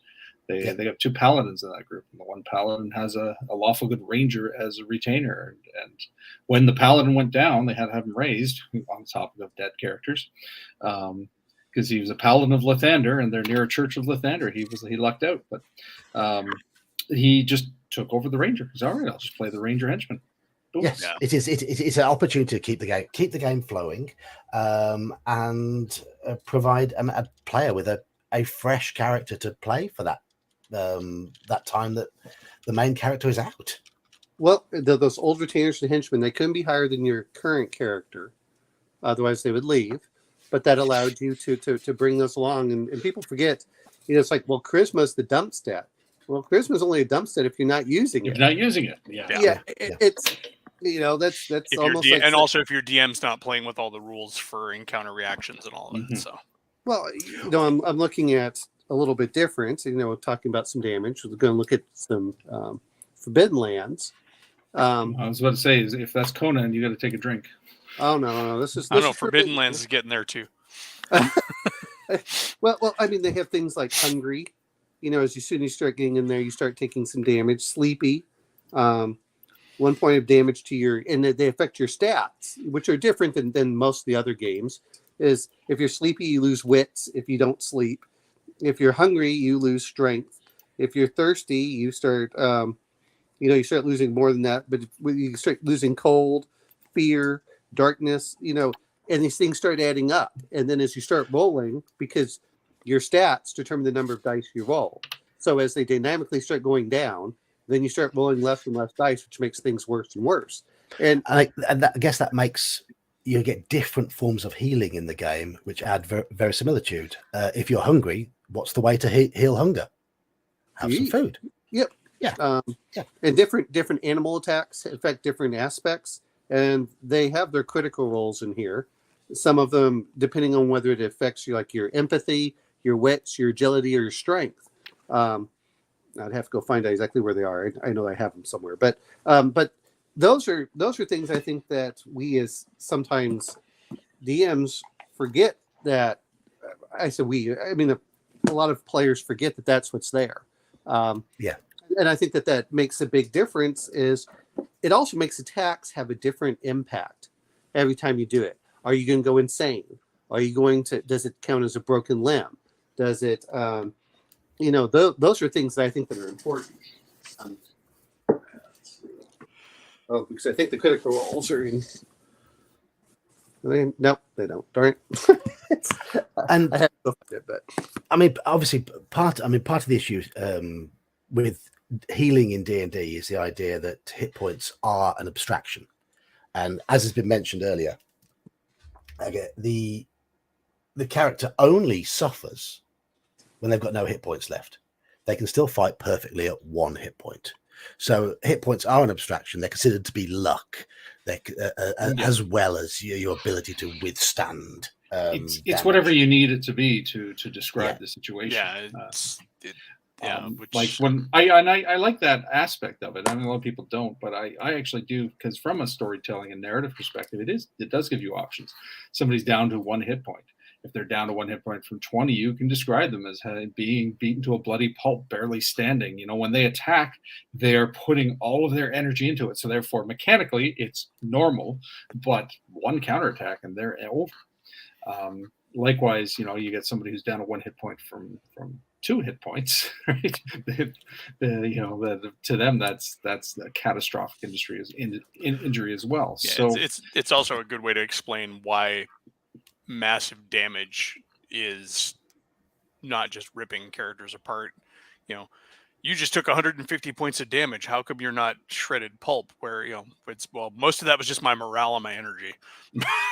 Yeah. But that's just it. You can describe that. Okay, somebody. In that example, let's say you got a fighter he has 30 hit points. He takes 28 of those hit points, and he's still fighting. He's still good, but he's been knocked back. He dealt a blow. He's winded. He's staggering. Have you ever had, John? You've done judo. You've had the wind knocked out of you, I'm sure, from a throw or whatever. Oh yes. You know what that's like. Your bell is rung. You're staggering, but you still have the energy to fight back. And that's how you describe that. But it's sapping. It's sapping. It's sapping, and you don't necessarily have the ability to dodge out of that next massive blow. Yeah. I mean, we are also playing a game. It's not a combat simulator. Yeah. But using that information is great for the description, rather than trying to sit here and say, oh well, this doesn't make sense. It's like, no, this is purely for the description. It really adds to it if you let it. Go ahead, John. Okay, so I was going to say, I mean, I'm not a big, because of the total abstraction of hit points and the way D&D works, I'm not a big fan of people bolting on critical systems in D&D. But if a system is designed for criticals, then it works. And I'm going to go back to MERP here. You've got the hit points, which come back fairly quickly in MERP. I think it's something, off the top of my head, it's something like 3 per hour if resting, 3 per 8 hours or something like that if just generally doing normal stuff. But a first level fighter will have 50 or 60 hit points. So when you say 3, it's not D&D standards. You've got a good solid blow will knock off 20 hit points in a single blow. But the lasting damage in MERP is the result of the criticals, and they take a long time to heal unless you can get special healing herbs applied, find a potent elven animist in the woods who can apply elven healing techniques on your broken bones, those sort of things. A broken leg's going to take you 6 months. And the permanent effect for those 6 months, you've got like -20 on everything you do until that broken leg is healed. You'll get all your hit points back, so your luck and whatever that abstract pool of hit points comes back, but you are still hampered by that wound until it is healed, and that can take 6, 8, 10 months. Are those months, or should those be weeks? Months. Try just moving around after you stubbed your toe, Well, yeah, let alone a broken leg. Well, I mean, the longest thing that ever took me to heal was a sprain. They say sprains take longer than a broken limb. That's why. With modern medicine, though. Well, modern no. medicine. We're talking even old medicine. A lot of times for animals. I broke a bone in my foot in judo, and I was in a cast for 7 weeks. So with me taking it easy and with a cast, it took 7 weeks for me to be allowed to have the cast off. It was then another 2 months before I get on the judo mat, and I still had to bear in mind that it was weak. Even after for the next 5 or 6 weeks of training, the coaches were then continually reminding me, saying, "Remember what you've done to your foot. Remember what you've done to your foot." So I wasn't 100%. And that was only a minor fracture. That was only a very small fracture. I wonder how much we just kind of forget how much we benefit in general from modern lifestyle. Yes, You know, I'm going to mention that, but my friend easy who's a doctor- food, shelter. Well, but I'm going to mention my friend who's a doctor just laughed. He said most stuff that of our modern medicine is stuff that they did during the Roman era.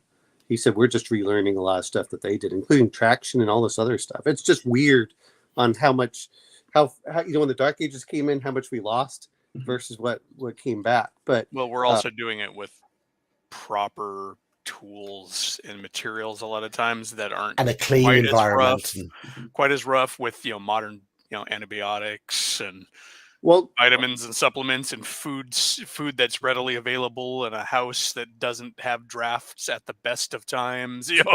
Well, and to be fair, we're looking at Roman era, which was probably one of the highlights in the last 2,000 years. Until I mean, you have to look at what the advantage was, but the same token though is, listening to some people like, okay, there's some weird stuff that goes on, looking at animals, but no. The other part is when we're talking about injuries, and stuff, sanity mechanics. So like this one has critical injuries of horror for forbidden lands. It's like you get a phobia, you're claustrophobic, you're drunk, you get paranoia, and it gives you a healing time to get rid of that. In certain cases, your personality gets altered. I think that those are some things that I know Call of Cthulhu does it. Some of the other games do it as a secondary thought, like Traveler and things like that. But I think that makes a big difference too, is by having those mental mechanics for it. It also brings stuff up. Yeah, it was mentioned earlier, but a lot of that just comes down to getting people to be willing to sign off on downtime for their characters. I mean, none of that's going to appeal to anybody who doesn't want their character to have to be hampered for a while.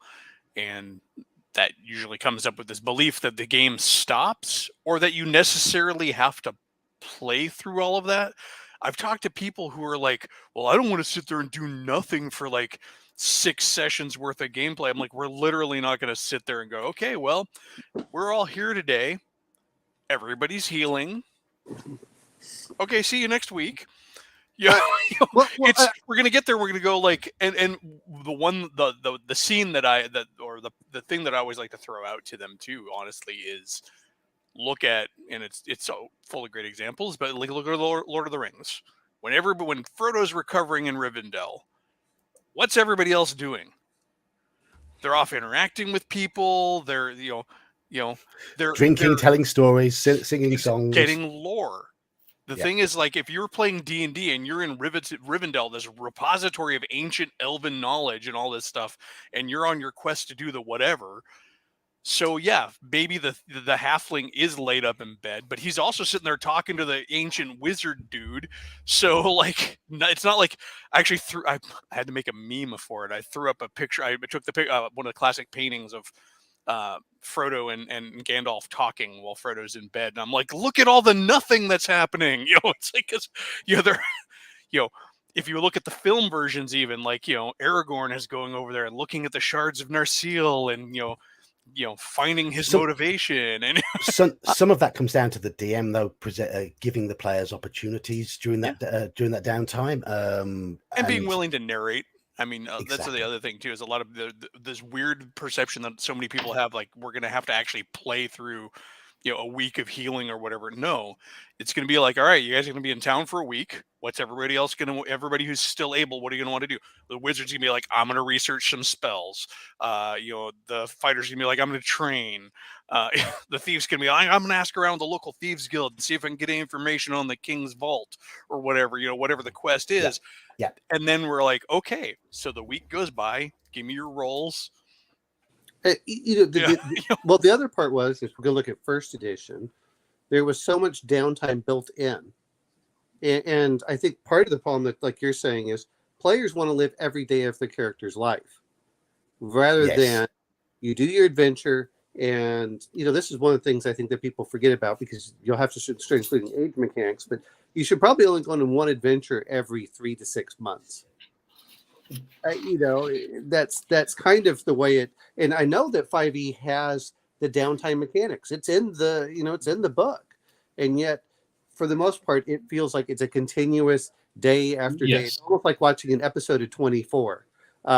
Is that because people players don't want to simply be charged about 30 of their freshly earned gold pieces for nothing?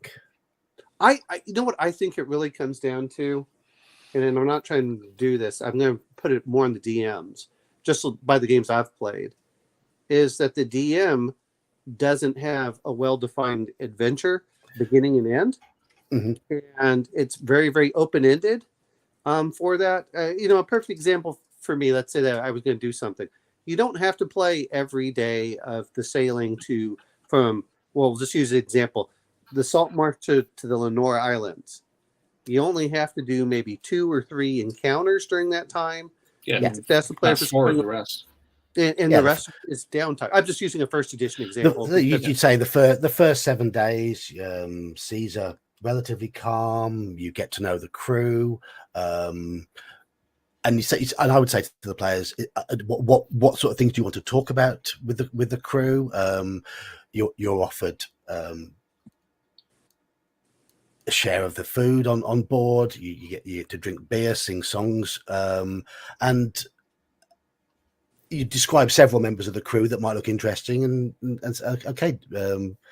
it gives them an option to interact with them. Or do you spend your time in your bunk most of the time, reading, twiddling your thumbs? What do you do during those 7 days? But then on the 8th day, the seas start getting up, the wind starts whipping, and you can just move a game along quite easily like that. But as I said, people aren't willing to do that sometimes, aren't willing to narrate it, and they want a more defined structure to each day. Well, I've been lucky that way with my game. We do a lot of actually away from the table playing, like through Discord. I'm like, all right, so because we only get like a couple hours every game session, Mm-hmm. so I'm like, all right, everybody put down your questions that you're going to ask and the things that you're going to do while you're going through this week. So the next time we get together, we can actually get there and play. Mm-hmm. And so that's kind of got that narrative downtime into their mindset. But the other part is, if you finish an adventure for X, they need to build in the downtime before the next one comes up. That's in there in the DMG, first ed DMG at least. They suggest a real-time passage. If you're away from the table, real-time passes. I don't even like to do that. Let's just fast forward.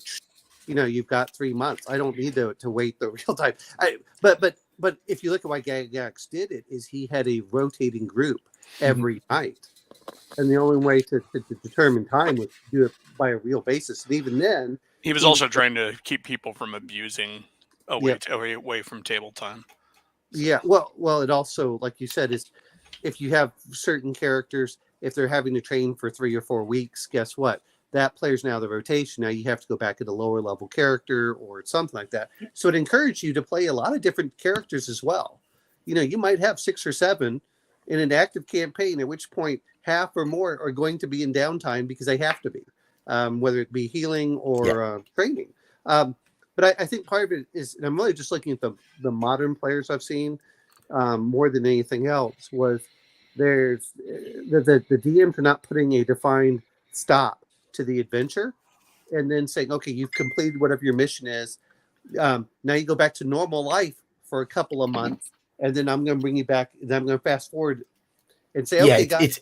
Yeah. There is a lot of, okay, you finish that, you spend a night in the inn celebrating, whatever, roll on the carousing table, and the next morning we're into the next story. Yeah, I have seen that quite a lot, and a lot of the way certainly a lot of the very story based adventures are set up that way as well.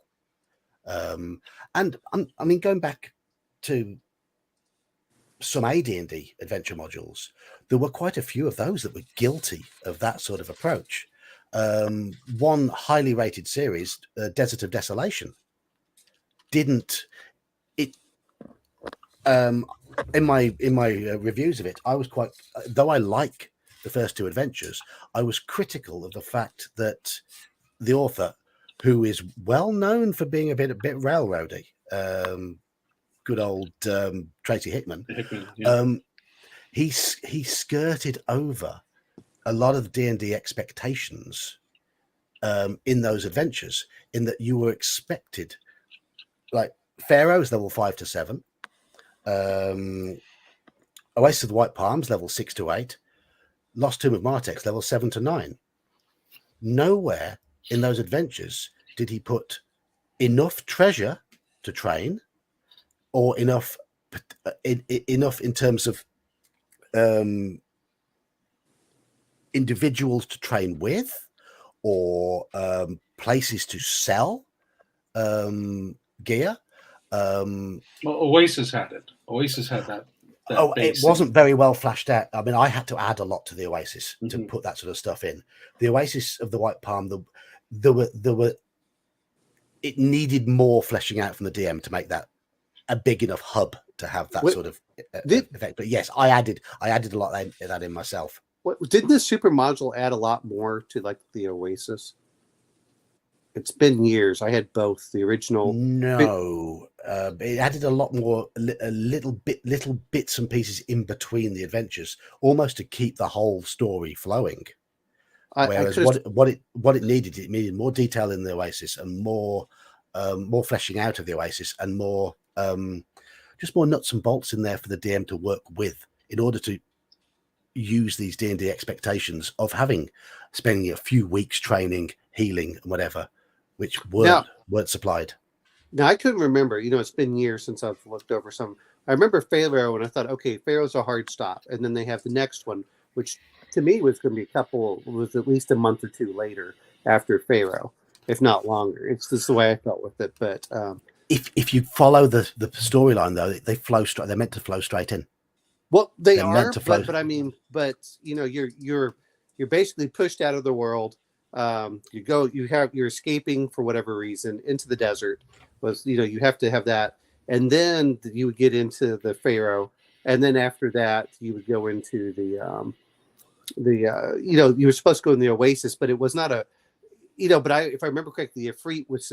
I always felt that there was a couple months in between the two, even if they're supposed to flow into each other. I still thought there was a gap in there, but that was just me. It's been years. Well, I built that in. I built that sort of stuff in, and I added to the Oasis when I ran it. I gave them traders to interact with, in terms of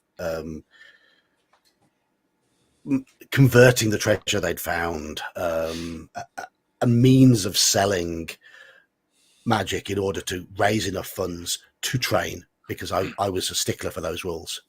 Yeah, I've had to, even in my 5th edition campaign, because I'm playing in sort of a out of the way area. There's not a lot of heavily built up places for my players to get magic items they may need.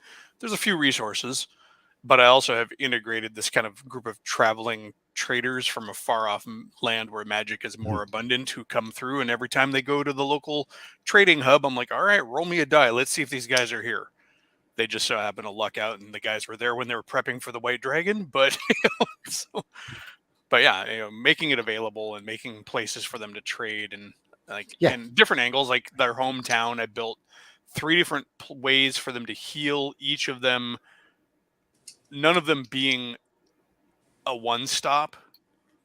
but also engaging different player mentalities. There's a priest, the good old fashioned go get a healing spell, but there's also like an herbalist healer, and there happens to be a halfling that's good with Yeah. salves and rubs and all of that stuff there, and those making those resources available to the players, and is fun, but it can be weird if they're out of the way. That was kind of rambly. Sorry about that. That's all right. Well, I'm going to mention, because we're talking about a lot of these systems, but and this is kind of where you start getting kind of the skill hybrid level systems. But when you get into Warhammer Fantasy Roleplay, we're talking about death. Even if your character dies, the new one comes in and they're not immediately useless. It's not quite the same as if you're a 6th or 7th level character and all of a sudden you start again at first in the party, and where they have to kind of farm them. And I think that's an aspect, by my understanding, did happen in the old D&D, is they would farm the characters. You died. The 5th level wizard who can fight better than the 2nd level fighter, or he's equivalent to 2nd or 3rd, would in some case farm those characters up until they got up to a high enough level that he could do bigger adventuring. Did anybody ever have players like want the other player characters to train them? Mhm. It's like in my parties, it's like, I remember like, I'll just pay the fighter in the party the money for the training that I need to go up in level or whatever. And then I say, and I allow it, and I say, but you still have to set up the facilities, and that costs money, and most of that money goes into setting up the facilities. My group is playing in Cormier, and I have in Arabelle, there's an academy, and that's why they haven't left Cormier, because that academy is so useful to the fighters. So they get training essentially at half price for regular fighters, and they're like, I don't want to leave. and it's a safe place for them to rest and recuperate. Exactly. One of my settings has a city that's full of mercenaries, and you can find all kinds of training there at a price. How do we get on to training from healing? I don't know. Time. It was the time passage. Downtime. Time passage. Time. Yeah. Either while one character's healing, the others are trying to train, and there's nothing saying that you can't train while you're healing either. It just says rest. Well, the thing is, normal healing is you have to be resting. You can't have a stressful day. Training would be counted as stressful. I don't view it as training as a stressful day myself. But I guess it depends on what you're training. Like a warrior who's going to be doing a lot of physical activity for the training, they're going to heal slowly. But a wizard whose training involves sitting at a desk scribbling in a notebook, well, that's different. I don't know. The way they describe the training for wizards, even you could make a case for it being strenuous because they're having to focus the energies through them and do the spell casting. That's absolutely fair. But the point is, I don't count training days as days of rest. No, I don't. Well, I think by raw they don't count. So. Well, and I don't remember, and how it goes. So, but after 30 days, you completely healed anyway. But so the idea was to really pull these higher level characters out of play for a certain amount of time. And then, if you wanted to play every night, you had to have 7+ characters, if not more. If you were in that group, you're like, oh, okay. That just speaks to the base assumptions of the game with the, for groups of 5 to 50. Mm-hmm. well, I always saw it 6 to 8, and I hear people like, oh, I always had that. Well, good for you. I had problems getting 4 players. I always had at least 5 or 6. So, we had a big group. So. It depends on where you went for that, and then you had to factor that in. But I think that's some of the things that we look at in certain games go for that. But those are the assumptions as kids. We projected our circumstance in the way that we lived at the moment, or what we had available, onto the game, rather than looking at how Gygax designed the game at the time. I only knew 4 other people in my local area who played role-playing games. Yeah. And whereas Gygax had 50 rotating players in his gaming group, something like that. So of course he got to play, and he played the game every night. And it's like, okay. And to be fair, most of them were, the idea was that the adventure would take 4 hours. Go, and they would start going through that. I mentioned earlier, I had there were like 3 main groups in our area, but we would take the same character and go play, all right, I'm running this character in this adventure, with Group A, but I'm also going to be running him in an adventure with Group B at the same time because they were separate campaigns. So Yeah.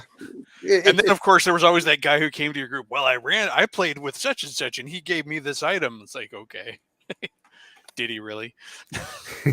Well, and I think there was a lot of that aspect too. Especially when you're playing with which, younger players, because like I said, like I mentioned, I started when I was 8, so you can imagine our level of maturity. The cheesing that would go on. Well, I'm going to ask a couple of questions because we're talking about healing, and I've heard some good things. Some people say instant heal for like potions and stuff, or does it slowly heal you over rounds?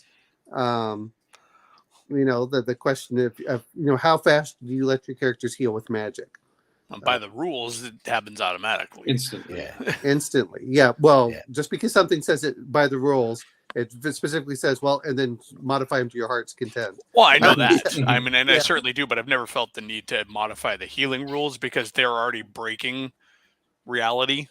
I mean, if I wanted to make a grittier game, then healing would be fast healing would be, going to the healer's hut and spending like a day there going through salves and, rituals or That's to the church. Another nice aspect of MERP in that most of the healing is done through herbs, which you have to brew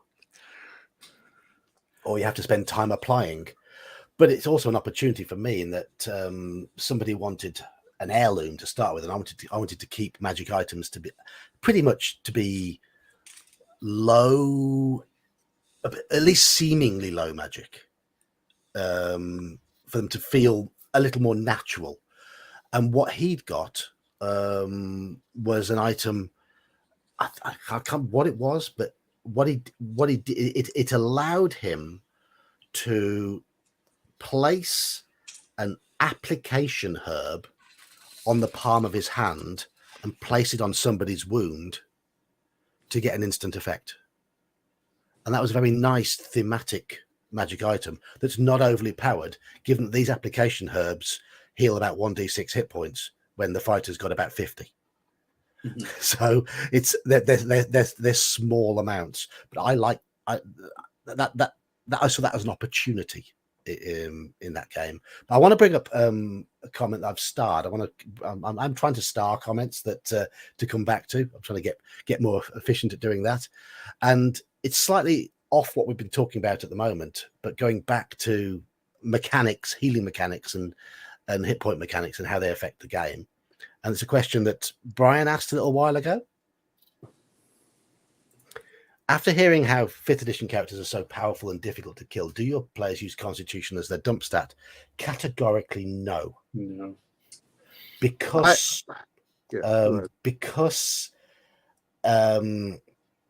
being downed effectively takes you out of combat until you're healed. And I mean, I obviously changed the healing rules in 5th edition so that dropping to 0 hit points has more of an impact, but the prevalence of Constitution saving throws in 5th edition as well means that you are treading on thin ice. Yeah, well, that's exactly what happened in my 5th ed game, because I altered it so that the hit point modifier only applies at first level. So subsequent levels, you don't modify. That includes the penalties. So one of my players thought he was being clever. All right, I'll put my my dump stat at Constitution. It's an 8. I'm -1. So I only lose that hit point at the first level. But then it's all okay. It'll all average out. And then he got killed because Constitution saves failed, and he kept whiffing on them. So you still want to, even if you're not getting full hit points, you still want that con. I mean, for example, the way poison, I don't particularly like the way poison works in 5th edition in that you get the poisoned condition. You suffer a bit of damage, and you get the poisoned condition, which gives you penalties until you shake it off. But shaking it off each round, you get a chance every round to shake it off. Mm-hmm. But it is a Constitution save every time. Equally, the concentration mechanic for spells is based on Constitution. So if you've got a mage with poor Constitution, your spells are going to be less effective. And that's not a bad mechanic. But that also comes down to the DMGs, because the unused, much ignored, 5th edition DMG has a lot of fun poisons in it too that do more than just damage and shake it off.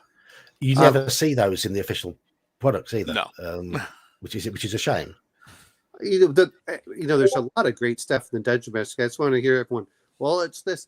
It's in a lot of the stuff in the 5th edition. It's in the DMG. People just choose to ignore it. Yeah, that's what we were mentioning earlier. Yeah. The other part is, we're going to talk about healing, but I'm going to mention about poison and disease. The poison, and I never liked this in 1st edition, but I don't like instant poison. I like poison that does damage over time. And so it allows players to find healing salves and everything else. Like I believe you mentioned in the back where they talk about certain drugs and things, but then it allows them to say, okay, you have a certain time to start healing the person before they die. That's one of the things, I like, okay, so much per round. All right, what are you going to do? What is your healer going to do? Not everything has to be spells. But then the other part is disease.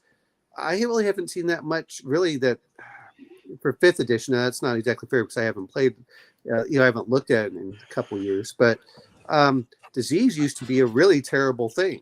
Yeah. And it would slowly wipe you out for the characters. And you wanted that disease. And to have I don't know, we'll talk about something later. as simple as a rat could give you disease in old editions. So 5th edition certainly does play. It really plays down these long-term debilitating effects that were in the older versions of the game. It's become too easy to shake off those effects. Well, it's become too easy, and I understand because you want a heroic thing. You don't want your character dying from dysentery in certain cases where it's just the old style. But it did give a percentage, and then also you're like, okay, I need to find a cure disease. Oh, the paladin gets immunity to disease. Awesome. Monk gets immunity to disease. Fantastic. Oh, you get a cure disease. Thank God. We love to have you paladin in our group. If you actually played by the first 20 pages, they have low percentage on how often this happens. They talk about the different types of diseases you can get. I think that there's that aspect. And as much as we talk about healing, let's not forget about exhaustion in the 1st edition, where it actually knocked your level down until you rested.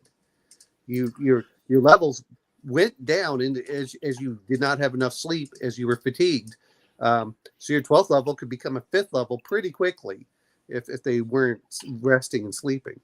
I think disease is another one of those rules that kind of went by the wayside along with exhaustion. I was just actually pulling up things like rat and giant rat and stuff in D&D Beyond, and like they don't even have a disease element anymore.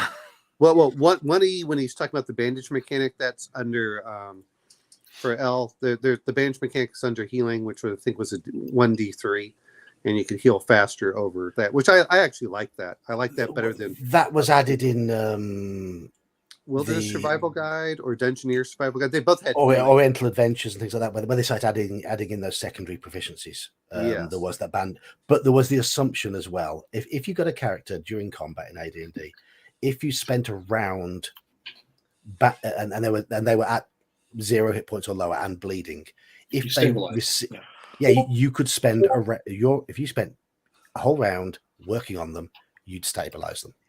All right, here's an interesting one. I did find the diseased giant rat in 5e, seeing as we were just talking about this. And the text on this is a slightly more dangerous disease that actually is fun. I mean, it does its piercing damage, and then it's a DC 10 Constitution save, which isn't all that mighty. But if you get the disease until it's cured, you can't regain hit points except by magical means. So in 5th edition, that means your rests aren't healing you at all. And the target's hit point maximum increases by 3 or 1d6 for every 24 hours that they have. Decreases. Yeah, it decreases. Yeah. He said increases. Oh, sorry. It says, it decreases. And then if the target's hit point maximum drops to 0, they die. So there's your slow disease. This is your slow effect there, Omanel. Well, again, this is an exception, not a common, in 5e and not a common thing. I mean, it doesn't surprise me that this is one of the earlier monsters, because early 5e still had a little bit of the sharpness to its teeth, or they were at least pretending to be. That's why all those fun rules are still there, and then they just ignore them as they went by because they're writing towards their audience, which is what you do when you have a product line.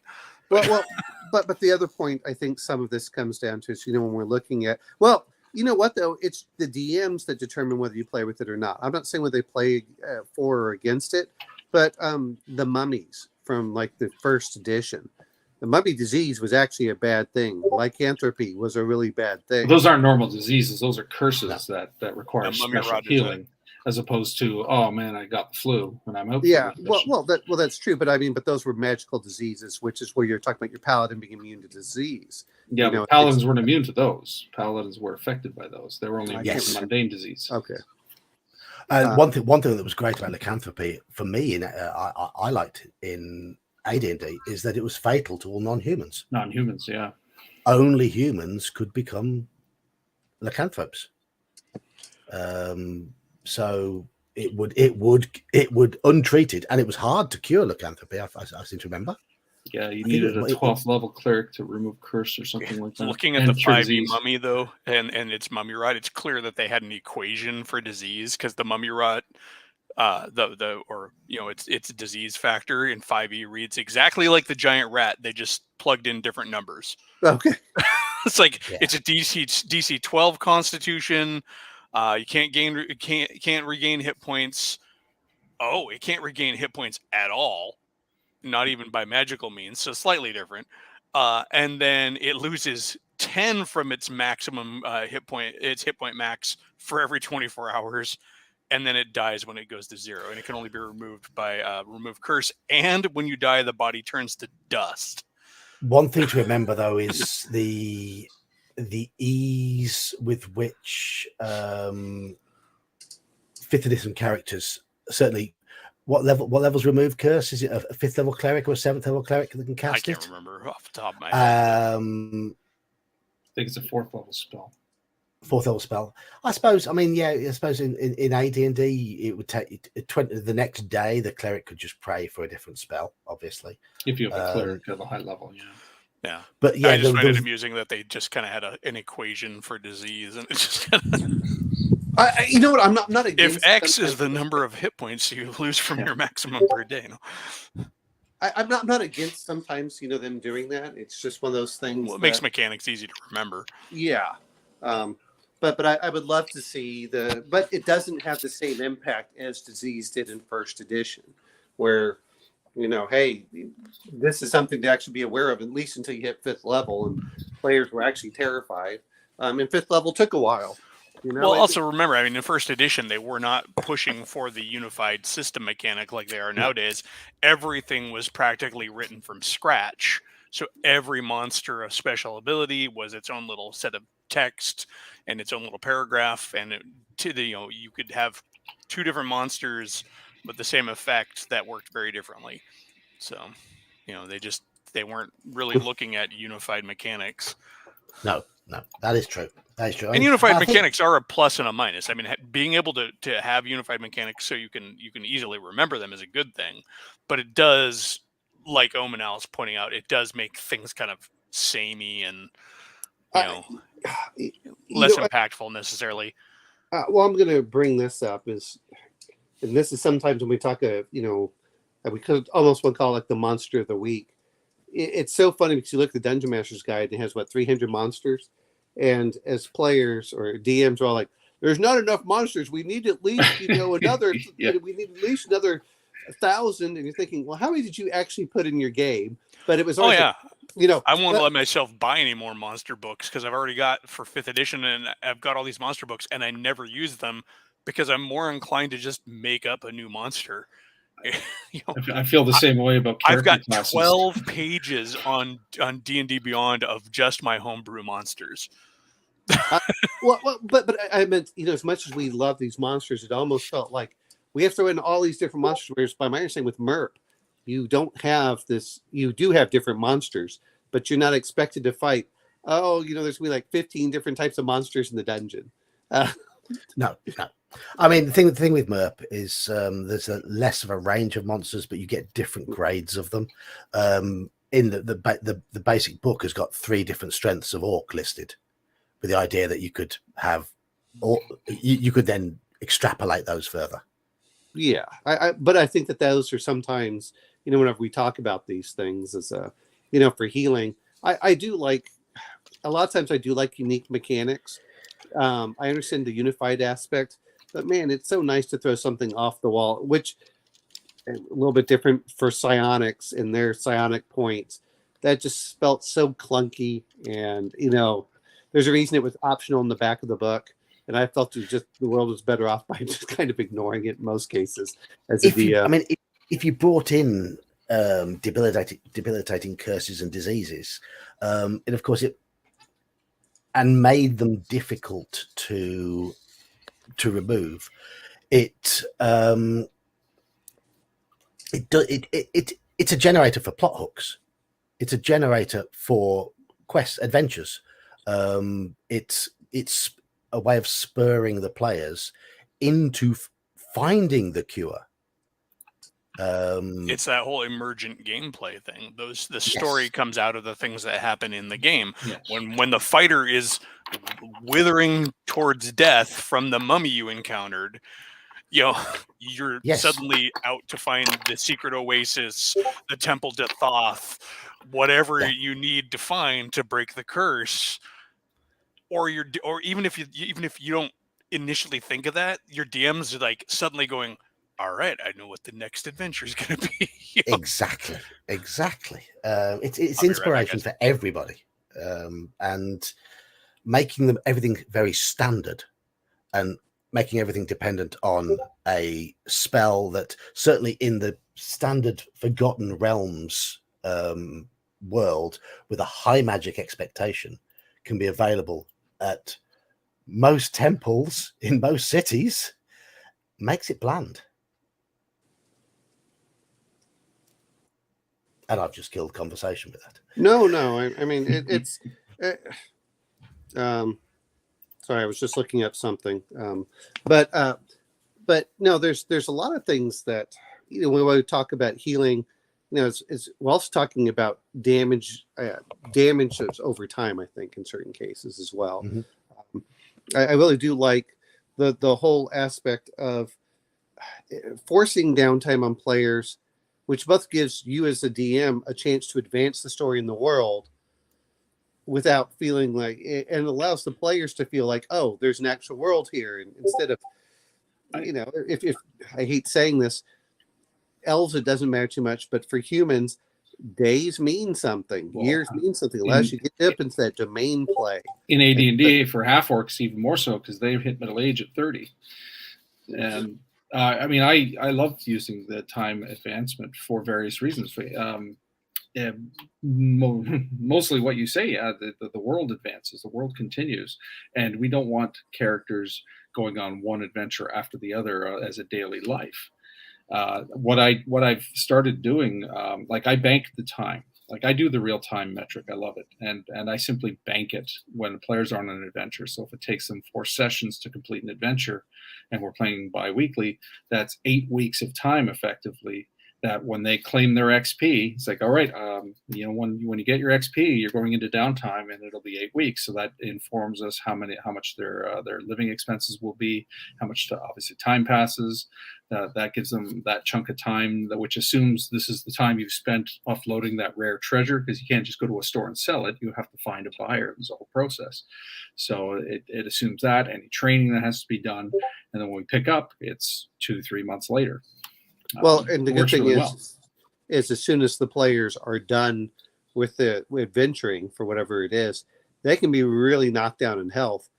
Okay, now you go up, you'll heal in the next session, you're done. Next session, you're full. Yeah, there's no question. Yeah. It's not a cheesy long rest. It's like, no, you're between adventures. The downtime is your literal downtime. You're between adventures. Well, and for 5e, the long rest just became a week, and the short rest became a day. And yet it amazes me in certain, and maybe it's because players have not grown used to it.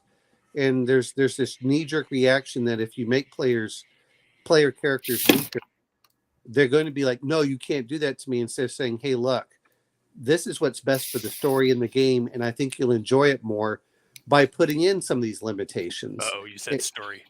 You summon Hickman. Oh, well, I'm joking. Well, yeah, let's. He's the boogeyman. Everyone says that stuff. I'm going, I'm sorry, I'm trying to tell a story. Now, Well, and sometimes it the can thing is, happen like, organically. Yeah. yeah, I Go didn't mean ahead. to derail you. I just No, go figured ahead. I'd come in on a comedy beat, but but you're right. I mean, you know, yeah. Anyways, Well, I And mean, the other part is I'm going to bring up something else because now we can do the Conan part. Is Drink. you do have the carouse aspect it's that only you've all water, but yeah, but you have the carouse aspect, but then you have the one last part, which is sometimes you can just throw players in and say, okay, guess what? You've been trapped by blah blah blah. Boom, here's where you are. Start the story, and if players understand that, they're like, oh, okay. It's such and such has happened. You can narrate the beginning. I know L's like, I'll just pick up and go pee. No offense, if you can go pick up and pee, just walk out the door and don't come back. Let me have my little story time. You can sit there for 5 minutes. It's not a huge deal. And after we're done, then let's what's going on and let's move forward. yeah, I sometimes wonder just exactly what did L play. Not to call him out too much, but I mean, it's like if reading his commentary, I'm like, okay, but well, I mean, well, yeah. and it's funny, it's not even modern players seem to be adverse to, you find yourself in a prison cart or you find yourself on a rowboat, and if we're gonna play video games are the villain and they're the cause of all the evils of modern gaming, I think part of that it could be because some of the greatest games start you out in a prison wagon, like Skyrim and stuff like that. Well, every Elder Scrolls game you start as a prisoner. Exactly. Every single one. That's the trope. But there's a lot of other games that do that too. But it's I've never had anybody balk at that.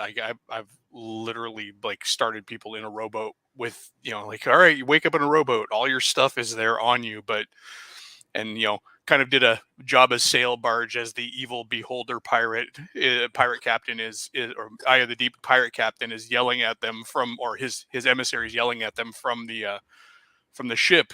You will go to the island and you will get me the thing or you will die.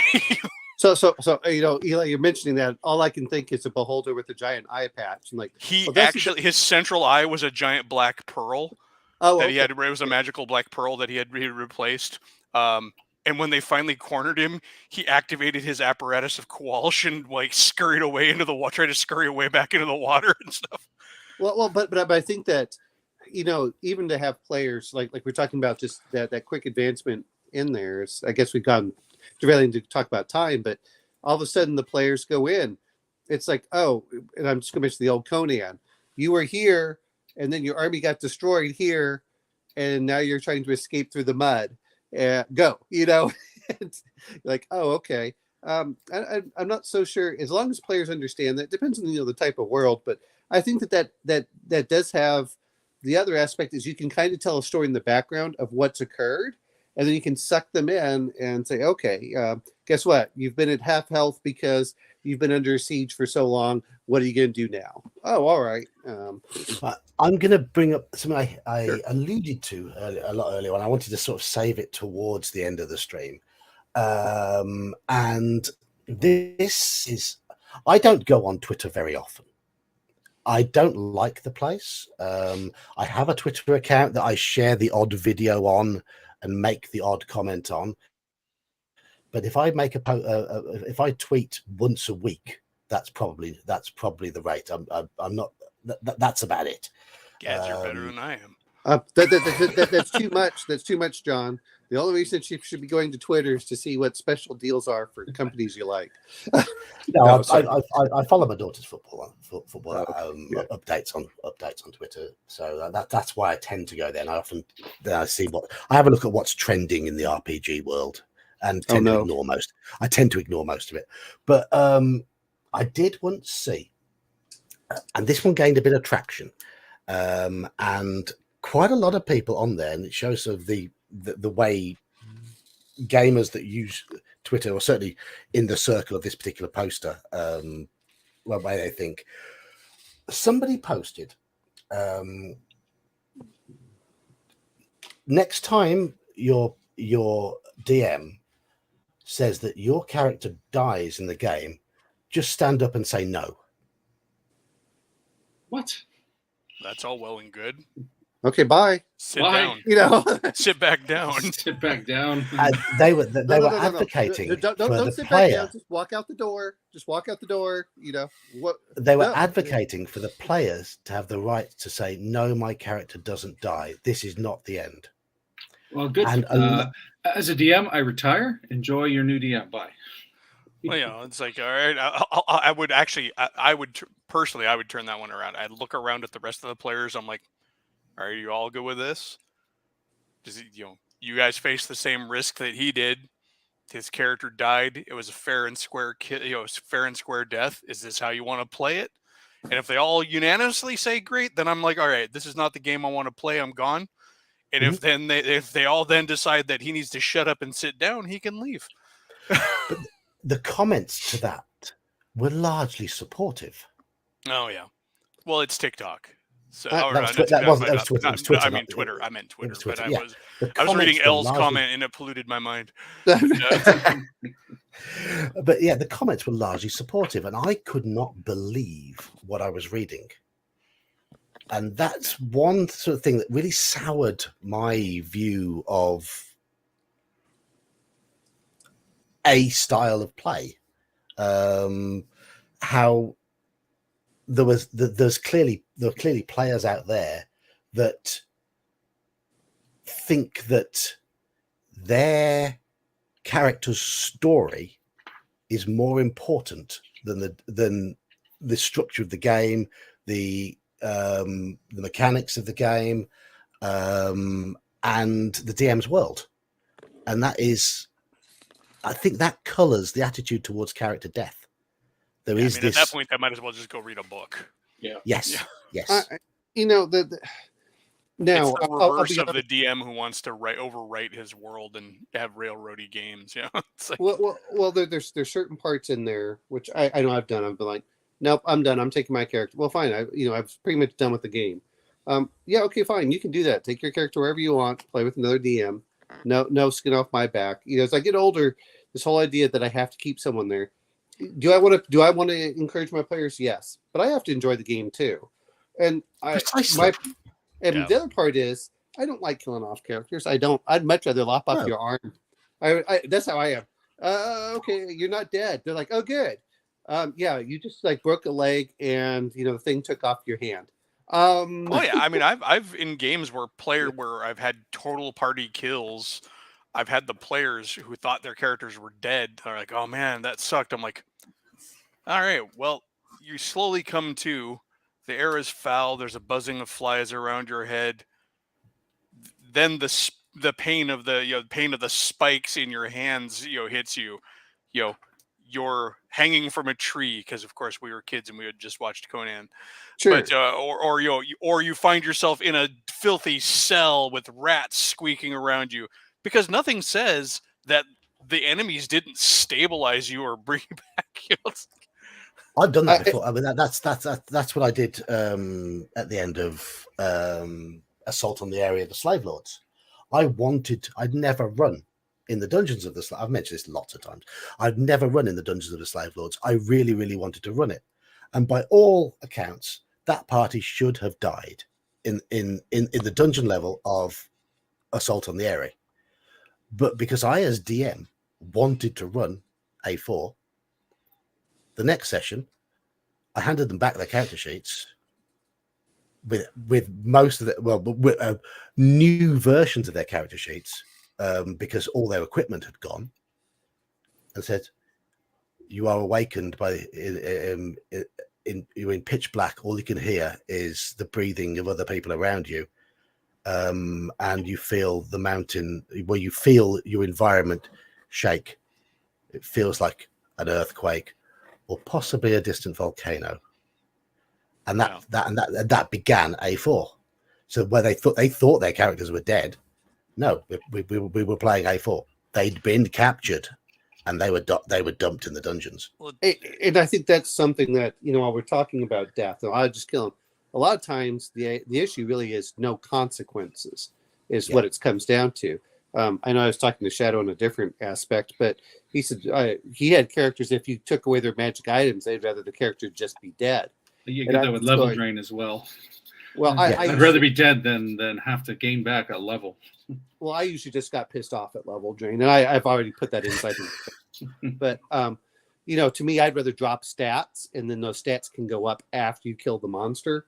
Because to be fair on this, is I grew up on Bram Stoker's Dracula and stuff like that. Actually, reading it when I was a little kid, and I went over like, that's nothing like the vampire book in here. This is stupid.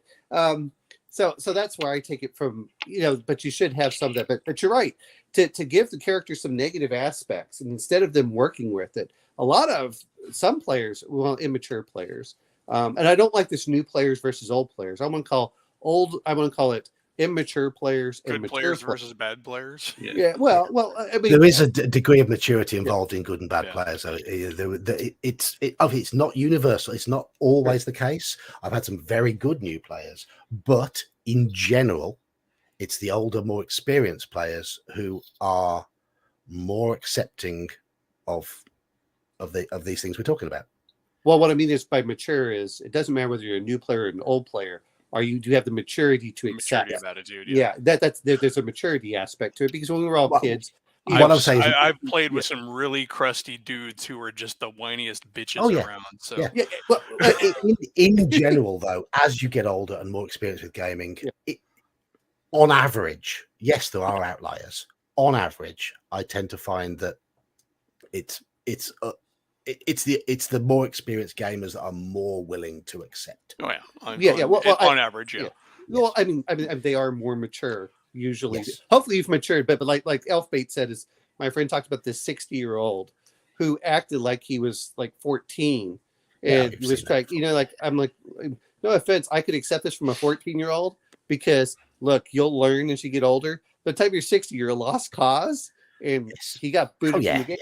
I mean, I hate saying that there's a certain point where you're like, look, but the point, I guess, what I was really coming down to is that the mature players are willing to accept that it's better both for their story and for their. And when I say story, it's not just the story that we're telling at the table. It's the story that they're going to tell years after the campaign is finished.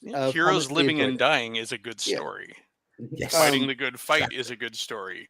Having the comedic, funny as all hell death is a good story. Yeah. Drinking the wrong potion and having your head explode is a funny story. How did you lose your unpredictable outcome is a good story. Yeah. Well, how did you lose your hand? How did you do this? And then, in certain cases, I talk about my cavalier losing his shield hand all the time. How did he lose his hand?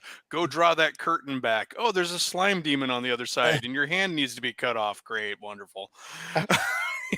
But I mean, those are certain ones that are in there, and it depends on where you are. But that's what I'm saying is when we talk about stories, we're talking about the story both at the table, but we're also telling the story just like the fishing stories that fishermen always tell years later about how big the fish was and what happened. And it starts out as 10 kobolds, and next thing you know, it was 30. It was the kobolds with the fireball. Even though the fireball isn't what got you, it was the fact that for whatever other thing that got you, it was the but it's like, well, this makes a better story. And I think that's the problem that new players have, is that they hear us talk about the games much like fishing stories, and they expect to catch the 40 or 50 pound fish. When in reality, it was maybe about this big, and it just put up a little bit bigger. You fought a dragon, but two decades later, when you're telling the story, it's like an ancient red dragon when it may have been like an adult or mature. Even in basic wormling.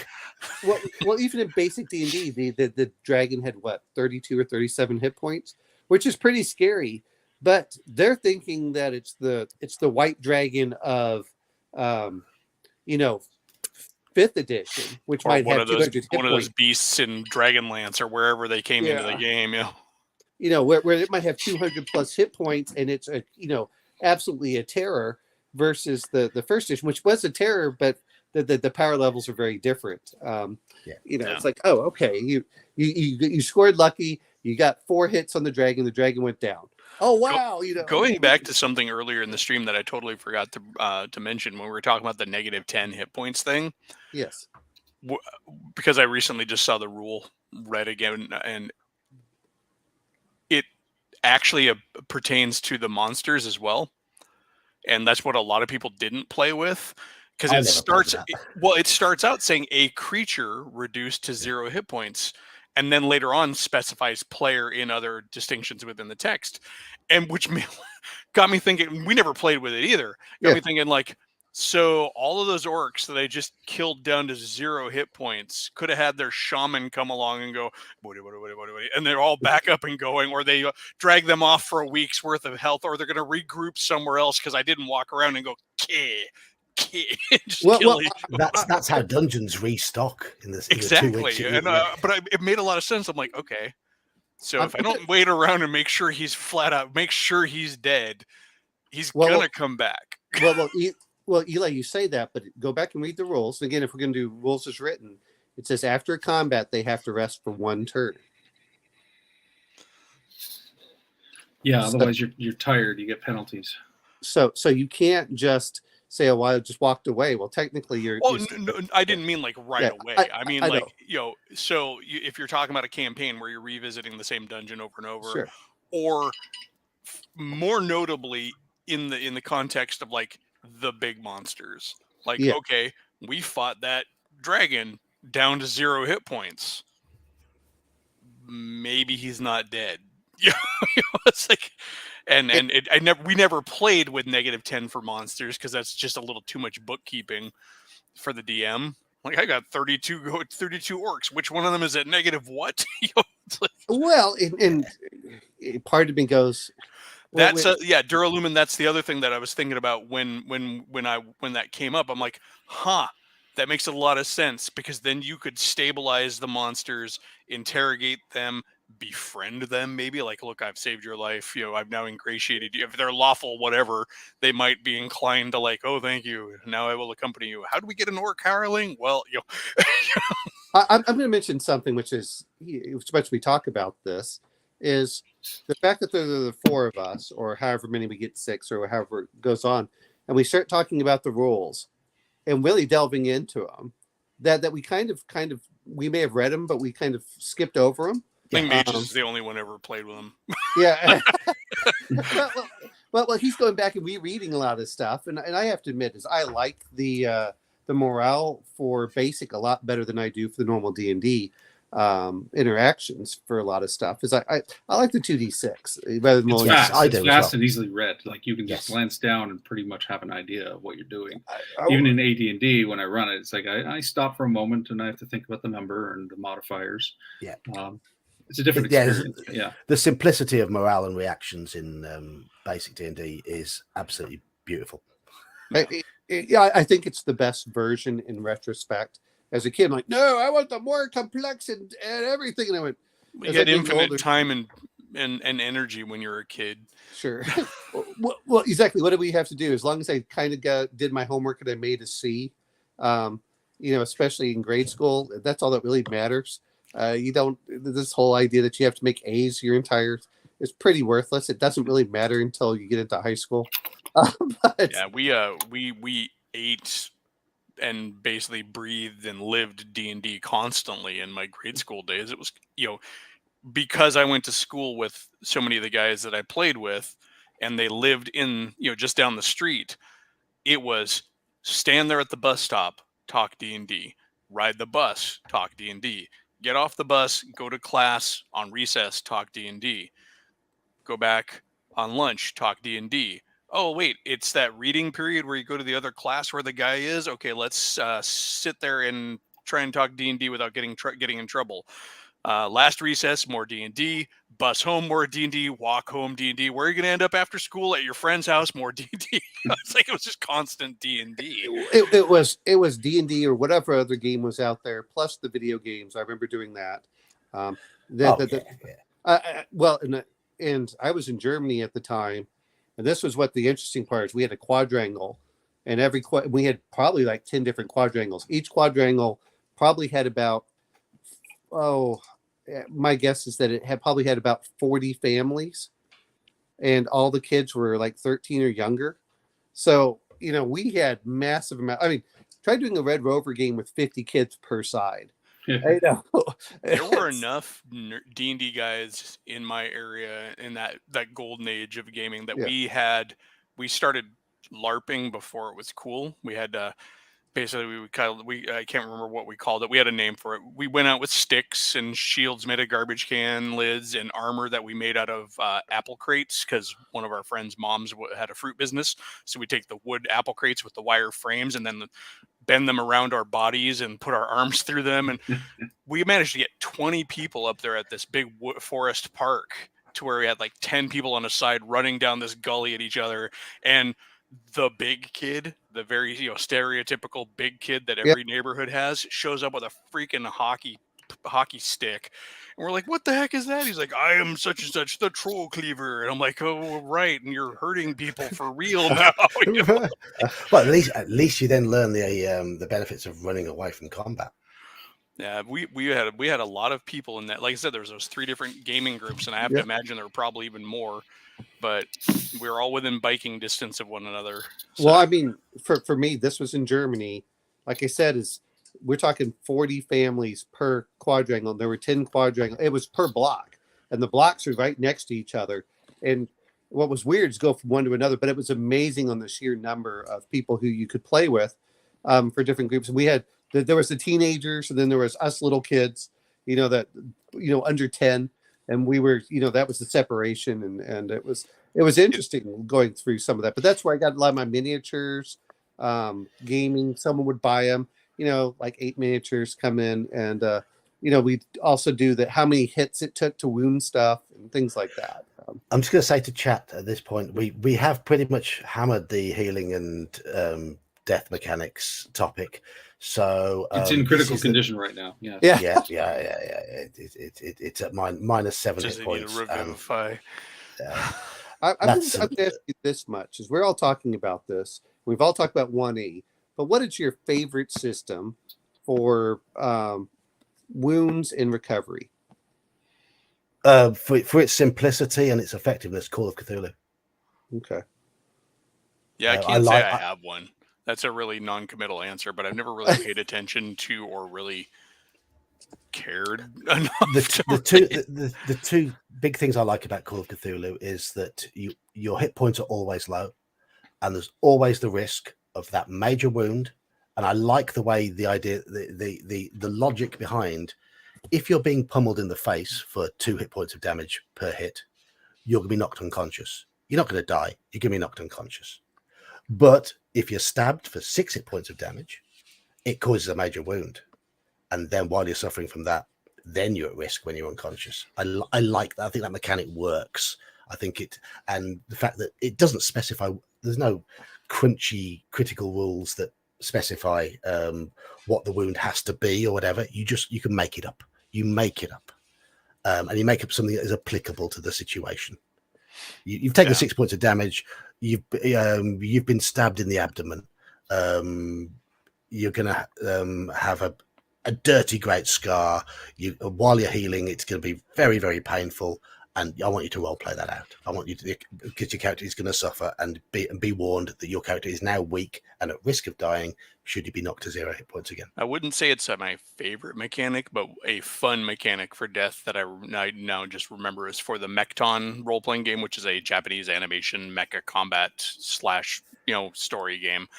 They have a heroic death table in there. So when your mecha pilot dies, when his unit gets blown up, you get to roll on this table to see if it's an instant death, or you have a brief moment, you have enough time for a brief memory of your lost love, because they're going with anime style themes.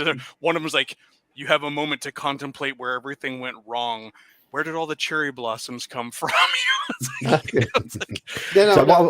I did want to say to chat is we're going to now ramble for about half an hour, but if you do ask us any interesting questions, we will divert to your question.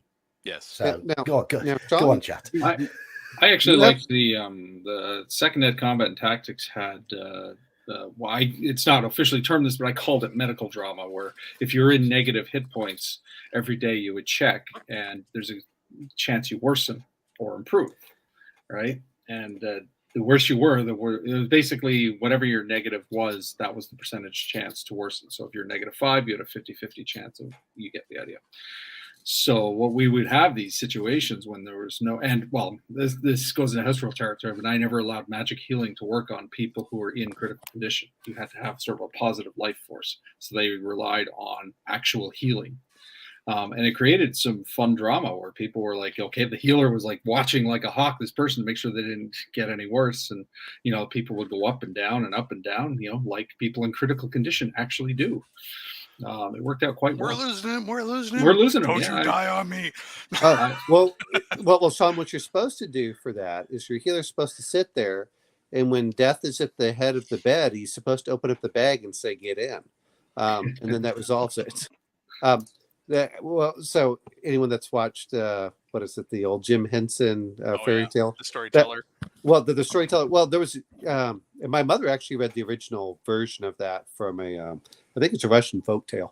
But anyway, there was that. I'm going to say as much. From one of my favorites is I like the Alien, just because you don't have a lot of health.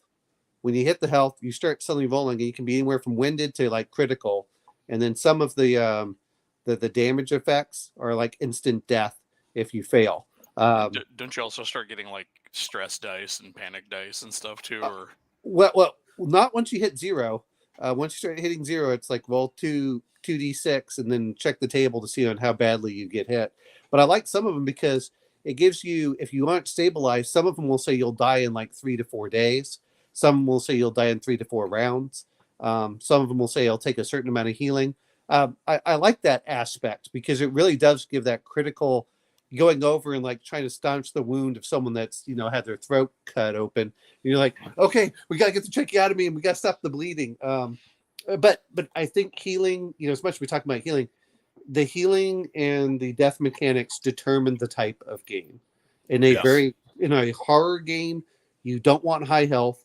You don't want a lot of that. You want it to be fairly quick and brutal. And players become very much more. You have to have that stake. Yes. Yeah, you could. Yeah, you in the horror game, you want to create that aversion to combat. Yes, and I think this comes on to Crafting Gamer's point here. He's working on an RPG book, hasn't figured out a good consequence for hitting zero health. Any suggestions? Any suggestions we'd give you would depend heavily on the tone of the game that you want to and the other mechanics forward. And the other mechanics, yes. I mean, is healing common in your game, or is it difficult? Is it fast? Is it slow? You've got, for example, the suggestions, the 5th edition idea of I use in my game 0 health, stun, and a level of exhaustion, whereas Mage takes that a step further. And that still works fine within the idea of a 5th edition game being fairly high fantasy. It doesn't strip it down completely, but then you've got the ideas from MERP where your hit points come back, but those critical hits were the ones that give you lasting damage. So do you have mechanical penalties until that lasting damage is cured? Which is very similar to Call of Cthulhu's, where you're more at risk of dying, unless that severe wound is tended to, and is given time to heal. So what you come up with here has to depend on the tone of your game and the other mechanics that are in play, and the general availability of and the type of healing that is present. Yeah, not that any of you can read that, but the critical table for Alien. On that's you can tell it's an important mechanic when it's in the basic the DM screen. Yeah. I mean, I can speak to an experience and it comes from a miniatures game, but about the death and penalty mechanics. 2 different games doing the same thing. One of them left us feeling very flat and wondering, why. And the other one was very playable. So this kind of goes back to what you're saying about the tone and the style of game. Because in one game, your individual stats could go down one at a time by themselves. Basically, like if you took a hit and it was to your head, then your wits would go down, or your legs, your movement would go down. And that seemed really cool and granular up front on this miniatures game, miniature skirmish game.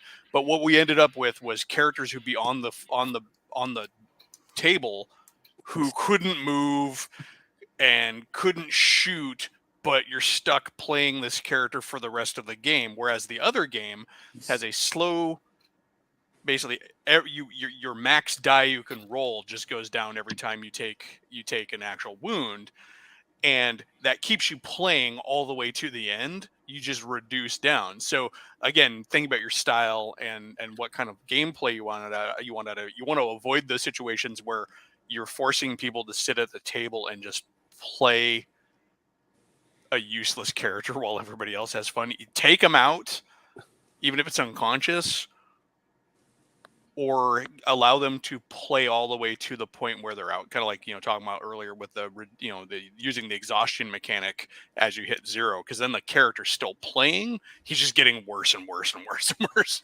Well, and to be fair in this, and I could be wrong, I believe the crafting gamer likes playing a lot of Palladium. And if you're going to be doing SDC and the hit points, then you might want to start looking. And I don't know what you're looking at. He's making an RPG book, so I'm assuming he's doing his own system, maybe. Well, let's be honest. We steal so much from different systems. It depends on how you're trying to grab it. So I that's why I have to be careful on this. Is I like on the way that the Forbidden Lands does some of it, but that's a really gritty aspect where players can die just from walking out for a week. They can freeze to death, and it cascades all about. Do most players want to do that? If your players are the type that like having that, where they're afraid to go outside the city for more than 2 or 3 days, fantastic. If you're the kind of that, like, the players want to go wander all over the world, and I'm going to use Exalted as an example, then that needs to be put way down. The other part is talking about what he was doing, and that's actually with Straw Piglets, just talking about trade your attributes to survive. I believe in Exalted, it says that if it would normally kill a character, what you can do is you can take a debilitating permanent injury. So that's a really good way to abstract the criticals that people talk about, because you don't have to get into the nitty gritty of a chart. You're like, okay, I'm going to take a dexterity hit.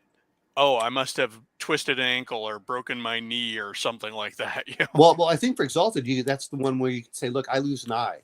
Okay, so now you can get a negative towards range combat from now on. But you could just abstract it like he's talking about there. Yeah. Well, that's what I meant by that then the players can kind of decide what permanent injuries they have.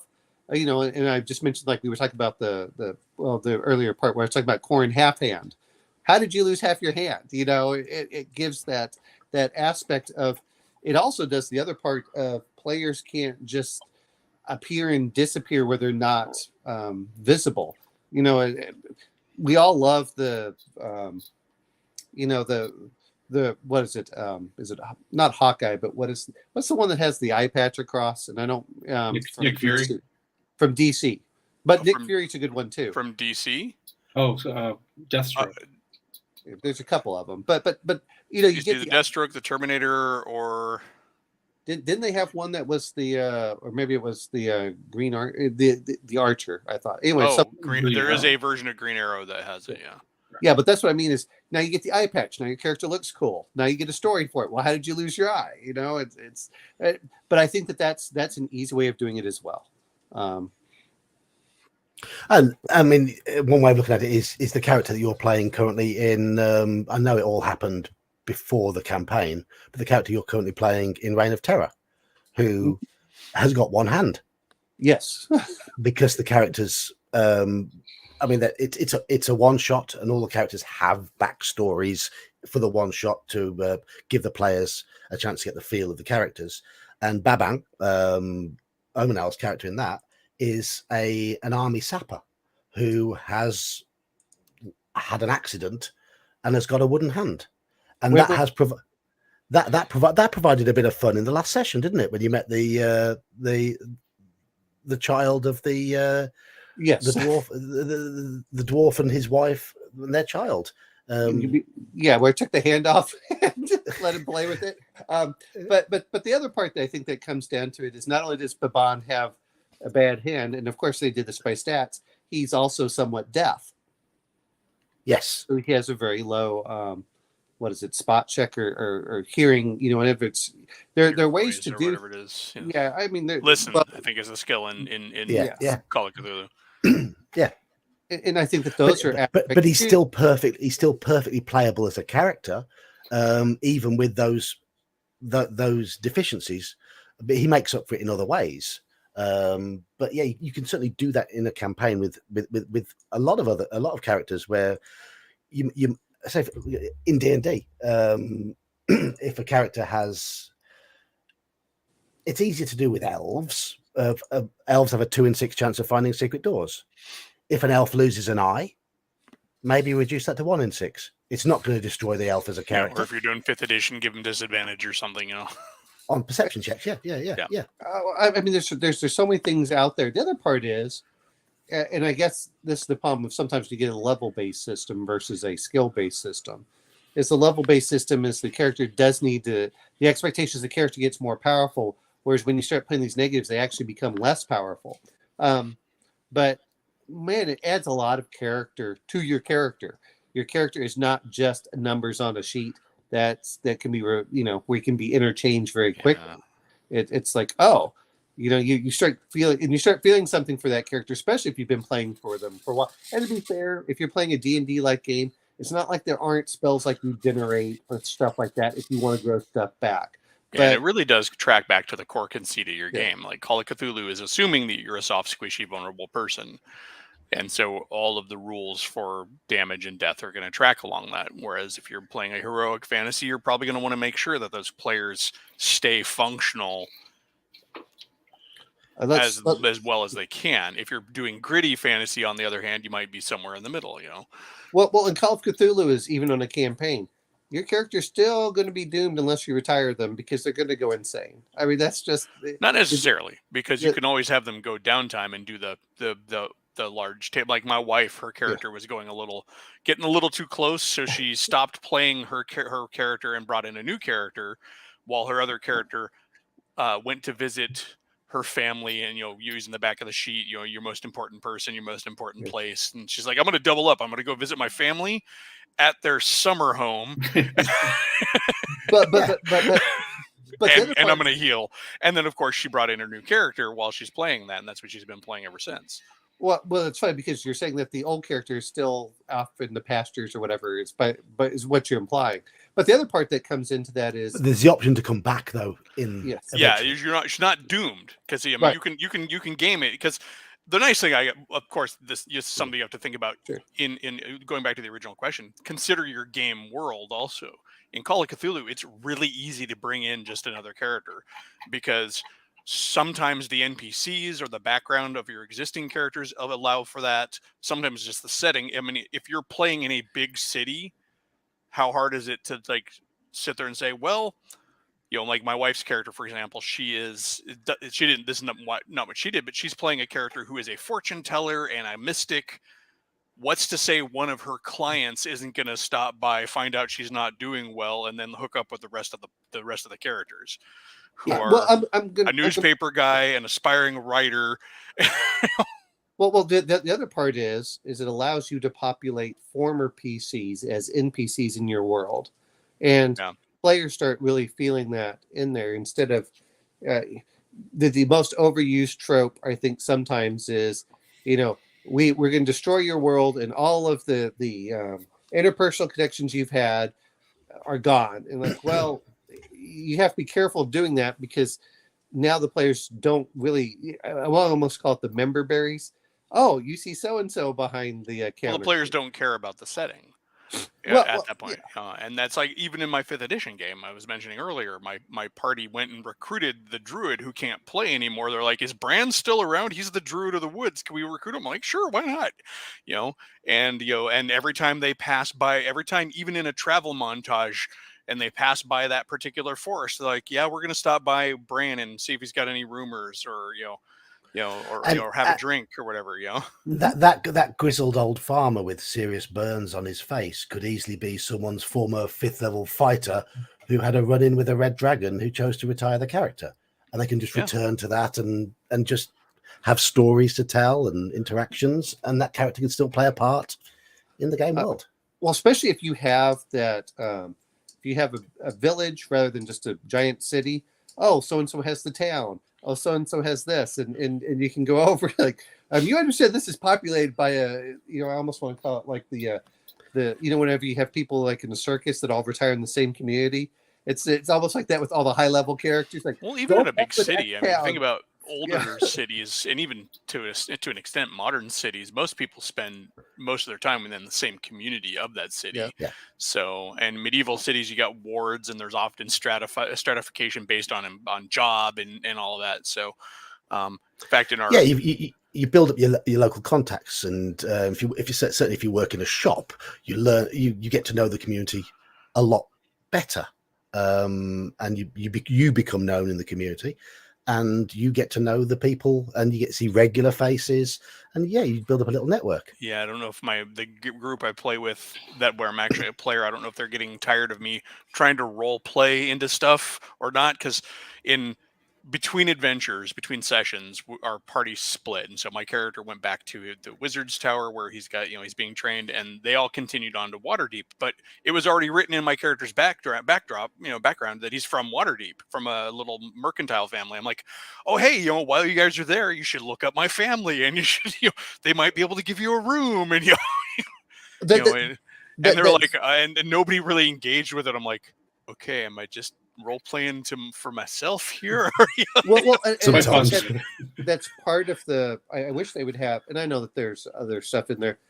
Man, the old domain game that they kind of encouraged in the first edition really did talk about expanding and building stuff out, and well, yeah, because your old keeps, fighter could have retired and be the lord of that keep that your players stop by all the time, or maybe they're even based out of. Well, he has a keep.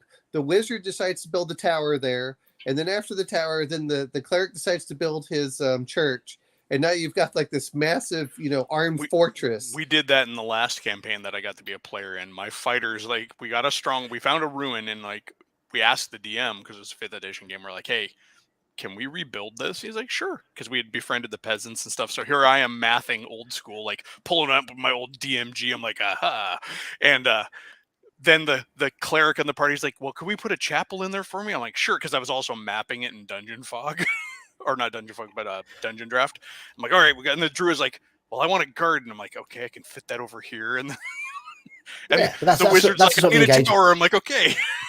That's the sort of engagement you want. Exactly. World, but even other little things, like my fighter had a set of spices from his homeland that he was always adding to the food that the party would make. And then the halflings in the party, he became their favorite person because he had rare spices from another land. It's like, I'm going to mention one other thing, though. I don't know if that has anything to do with death, but it was fun. Well, but the other part is like you were talking about with your wife's character in Call of Cthulhu. It forces you to start counting time, and then time starts affecting stats and everything else. But the other part is like you're talking about the domain play.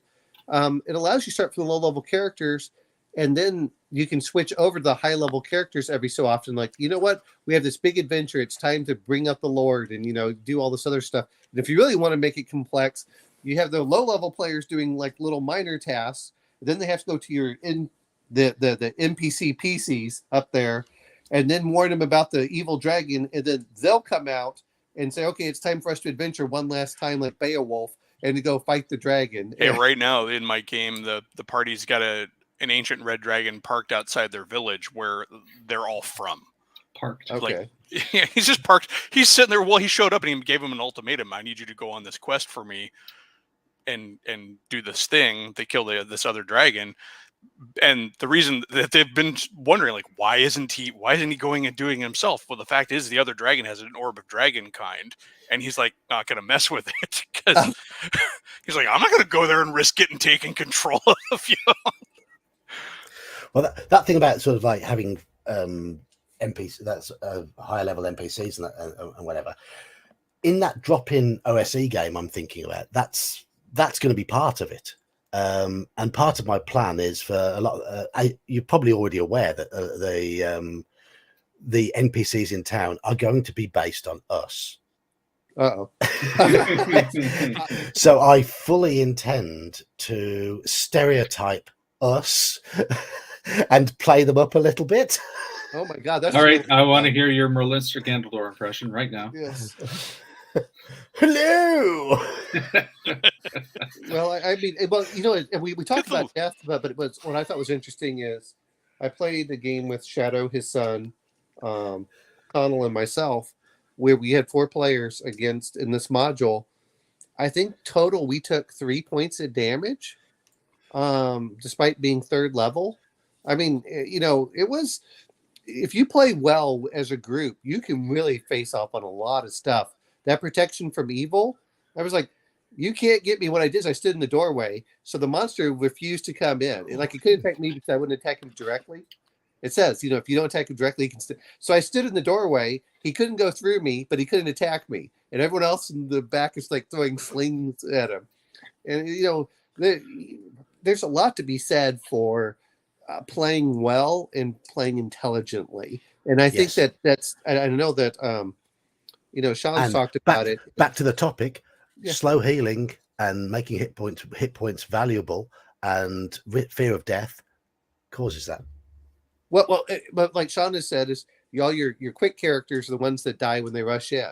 All the ones that live forever, even with the lower stats, like, no, we'll pass on this one because they don't get overly. What I want to say is they don't get overly cocky that they can take anything. Mhm. So, yeah. Iron out the cockiness. And that's another tip for crafting game or for your game, whatever it is. Yeah. Iron out that cockiness. you get ready to go to bed. Yeah, I know. Elfbates just said he's going to be right back, but there might not be anything to be right back and come back to, because if you look at the time, I was watching the hour thing click away, and I forgot we'd started 5 minutes late. We are at 5 past midnight, 5 minutes past the pumpkin hour, which means it's time for geeky bye-byes. Does this mean you're going to start singing? No. Oh, No. There's a singing challenge in Drinking Quest Part 2, I think, or maybe Part 3. So if we ever do a follow-up stream to that, somebody's going to have to sing.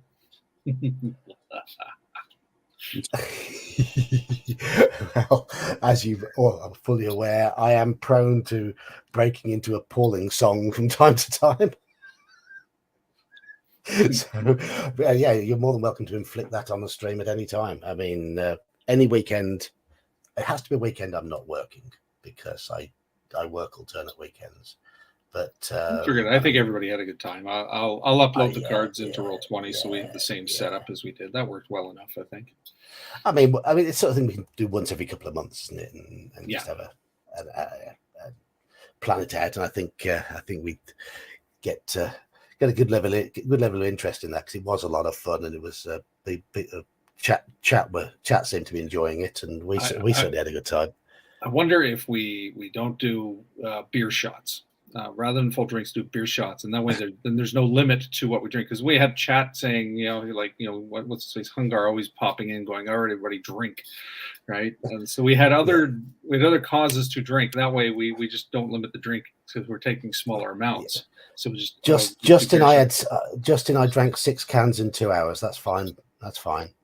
I had 6 shots in that last 20 minutes. Yeah. I saw how much you did, and I went, you understand the shot glass, like a double shot glass is this big and like this big around, and you get in the. I had the wider glass, yeah. Yeah, I mean, I was like, holy crap! That's not 3 shots. Oh no, I know. You weren't on the stream earlier when I was talking about it, because Saxius and John and I were talking after the stream. We were just chatting, and then it started hitting me. I'm like, oh boy, this is gonna hit me hard. And I was even saying to them, it's like, yeah, I'm just sitting here pretending not to look totally drunk, which is hitting me hard. Saxius got through about a third of a bottle of rum, I think, and Squirrel Hermit. I don't know how many cans did he have of that 9% gin mix thing that he was downing, but he had a fair few of those and a couple of beers. And well, to be fair, Squirrel Hermit was drinking regardless of whether he had to or not. Yeah, he got drink. He was just like, okay, yeah. It's like, yeah. So yeah, so we'll. Yeah, I mean, I'll set it up. I'll set up part 2, Drinking Quiet part 2, and then when you're ready, we can talk about a redo. Yes. But we'll do the drinking part a little more now that we have an idea, especially with chat being mischievous, sending you super chats to chug. So if everybody is consistent with what they have, I was thinking beer shots would probably be perfect because then we can just slag them back. I mean, I'd be quite happy to play it with a half pint glass, and The same come idea. what may, Yeah. come what may, yeah. And then then you've then there's no need to hold back at all. Then at all. Well, Sean, the problem was that you're not doing like disreputable bars do, which is you need to cut it with water. Yeah. The other thing to remember is we were playing the most gentle introduction to the game as well. We made a point of playing the easiest one first, so we got used to it and got an idea of what was expected. Well, the game itself recommends you drink responsibly and don't have more than one drink per quest. Right? Oh wow, that's a lot. Yeah, we had more than that. Oh, very little. We had more than the recommended. But okay. Yeah. Obviously, if he's publishing a drinking game, he's not going to tell people to go get shit faced and falling on the floor every time you play. He's going to tell you to drink responsibly. I mean, I downed 2 cans before the end of the first quest. Yes, that was funny. Yeah, it was your fault as well. Yes, that's what made it funny. Well, I thought it was really funny because Sean's like, just to make it even, glug, glug, glug, glug, glug. I'm like, okay, there. My other mistake was I hadn't eaten. All right, I hadn't eaten prior, so I hadn't had a lunch. I had breakfast, but I hadn't had a lunch by the time we started. So it was like, as the game went on, I was on an empty stomach, so it was going right to my head. Well, I lined my stomach with a double quarter pounder with bacon, followed by a black pudding sandwich. So Sean, I'm going to warn you, just because you say that it's drinking, is I had a friend that did that who was used to drinking on an empty stomach, and he decided to go eat. And when the alcohol wasn't hitting him fast enough, he's like, give me another round. Give me another round. Yeah. Give me another round. Whoa. And after like 6 rum and cokes, yeah, he didn't remember the next morning. He woke up at home not knowing how he got home or how his car got home. And he's like, well, how did I get home? I don't remember driving. I'm like, yeah, I drove you home. The only photo of me drunk, it was taken by my wife on one night while we were out. And she managed to get me to drink like 4 pitchers of beer before I realized it. Because I was just sitting there sipping from my glass and she kept filling it up and ordering more pitchers. And so I wasn't paying attention. I was talking to people at the table. And of course, the more I drank, the more talkative I got. And I'm already talkative enough as it is. And then I went to stand up to go to the bathroom. I'm like, I'm going to need some help. And then at that point, then the happy drunk part came out. And like, that part where you start making friends in the parking lot and which she had to record for posterity. Thank you, social media, because it never happens. So usually I'm boring as hell when I get drunk because I get more stoic the more I drink usually. So Eli, we're going to have to name your goose Ergo, right? Ergo? From Kroll. Oh yeah, because if anyone has looked over on there, they snuck a wizard goose this morning to him. So this wizard goose, I gotta maybe share the story here. Back in Washington, before I moved, I went out to my game shed / office, and there was this wizard goose that my buddy had went out and bought some ceramic yard goose. Made a hat for it, made a stars and moons covered cloak for it, and left it there for me. This was following him leaving another ceramic goose in the driver's seat of my car, so I would find it out when I went out one morning for work. Anyways, when we moved, it's one of the things that got triaged out of moving with us, and I kind of felt bad because my buddy had pranked me with it, and it was funny. So evidently, my oldest had claimed it, stored it, held on to it. And then when my little brother drove back there with his family last summer to road trip, my oldest gave it to my buddy, who then gave it to my brother, who drove over here and gave it to my wife. And they have managed to keep this secret for a year until I came down this morning and he was in my office chair. It actually scared me for a second because I'm like, why are you? It was like Twilight Zone moment. Like, why are you here? I left you in Washington. It made me wonder enough to where I went upstairs and checked my driveway to see if my friend's car was there. Like he had showed up, in the middle of the night, and checked the guest room because he's been talking about coming out here at some point. And it was just really weird, but it's cool. So it's here and it's going to stay here. It's the Wizard Goose. It almost became, before I even saw Mages, like back in the day, I was trying to think about ways to revive my channel. I almost had the Wizard Goose be the face of my channel. Yeah. But I'm going to mention, anyone remember in the late 90s where the people used to take the lawn gnomes and put them in the roundabouts and looked like they were playing like cricket and stuff? I don't remember that. Well, I was just wondering if John did, because I remember seeing them talk about England and people talking about their lawn gnomes being stolen. And then the other one of my favorites is where someone stole a lawn gnome apparently, and it was brought back like a year later with a picture book of all the places it had been in around the world. I've seen that one. Anyway, I know you got to go to bed, John. I don't want to keep you up too late. So. Yeah. Man. All right. So I'm going to call the stream now. So just quickly before I go, shill your channels, chaps. Shill your channels. Great. Channel is Elfbait. It's mostly live streams now. I'm working on some episodes. Next live stream will be next Sunday, I believe. But I talk about RPGs and miniatures gaming, both. And sometimes I even have people come on there with me.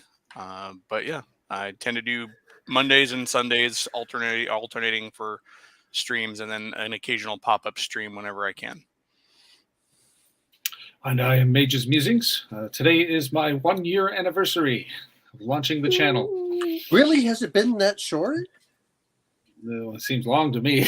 Well, no, I mean, just looking at it, it just feels like you've been on for longer, considering the quality and everything else you've done. Yeah, I launched a year ago, and then I created the channel 1 year ago today. The first video went up a couple days later, which was the intro video. But yeah, 1 year ago, I had been sort of building it prior to that, to deciding what I wanted to do. The puppet was made a few months prior to that, and I was playing around with that.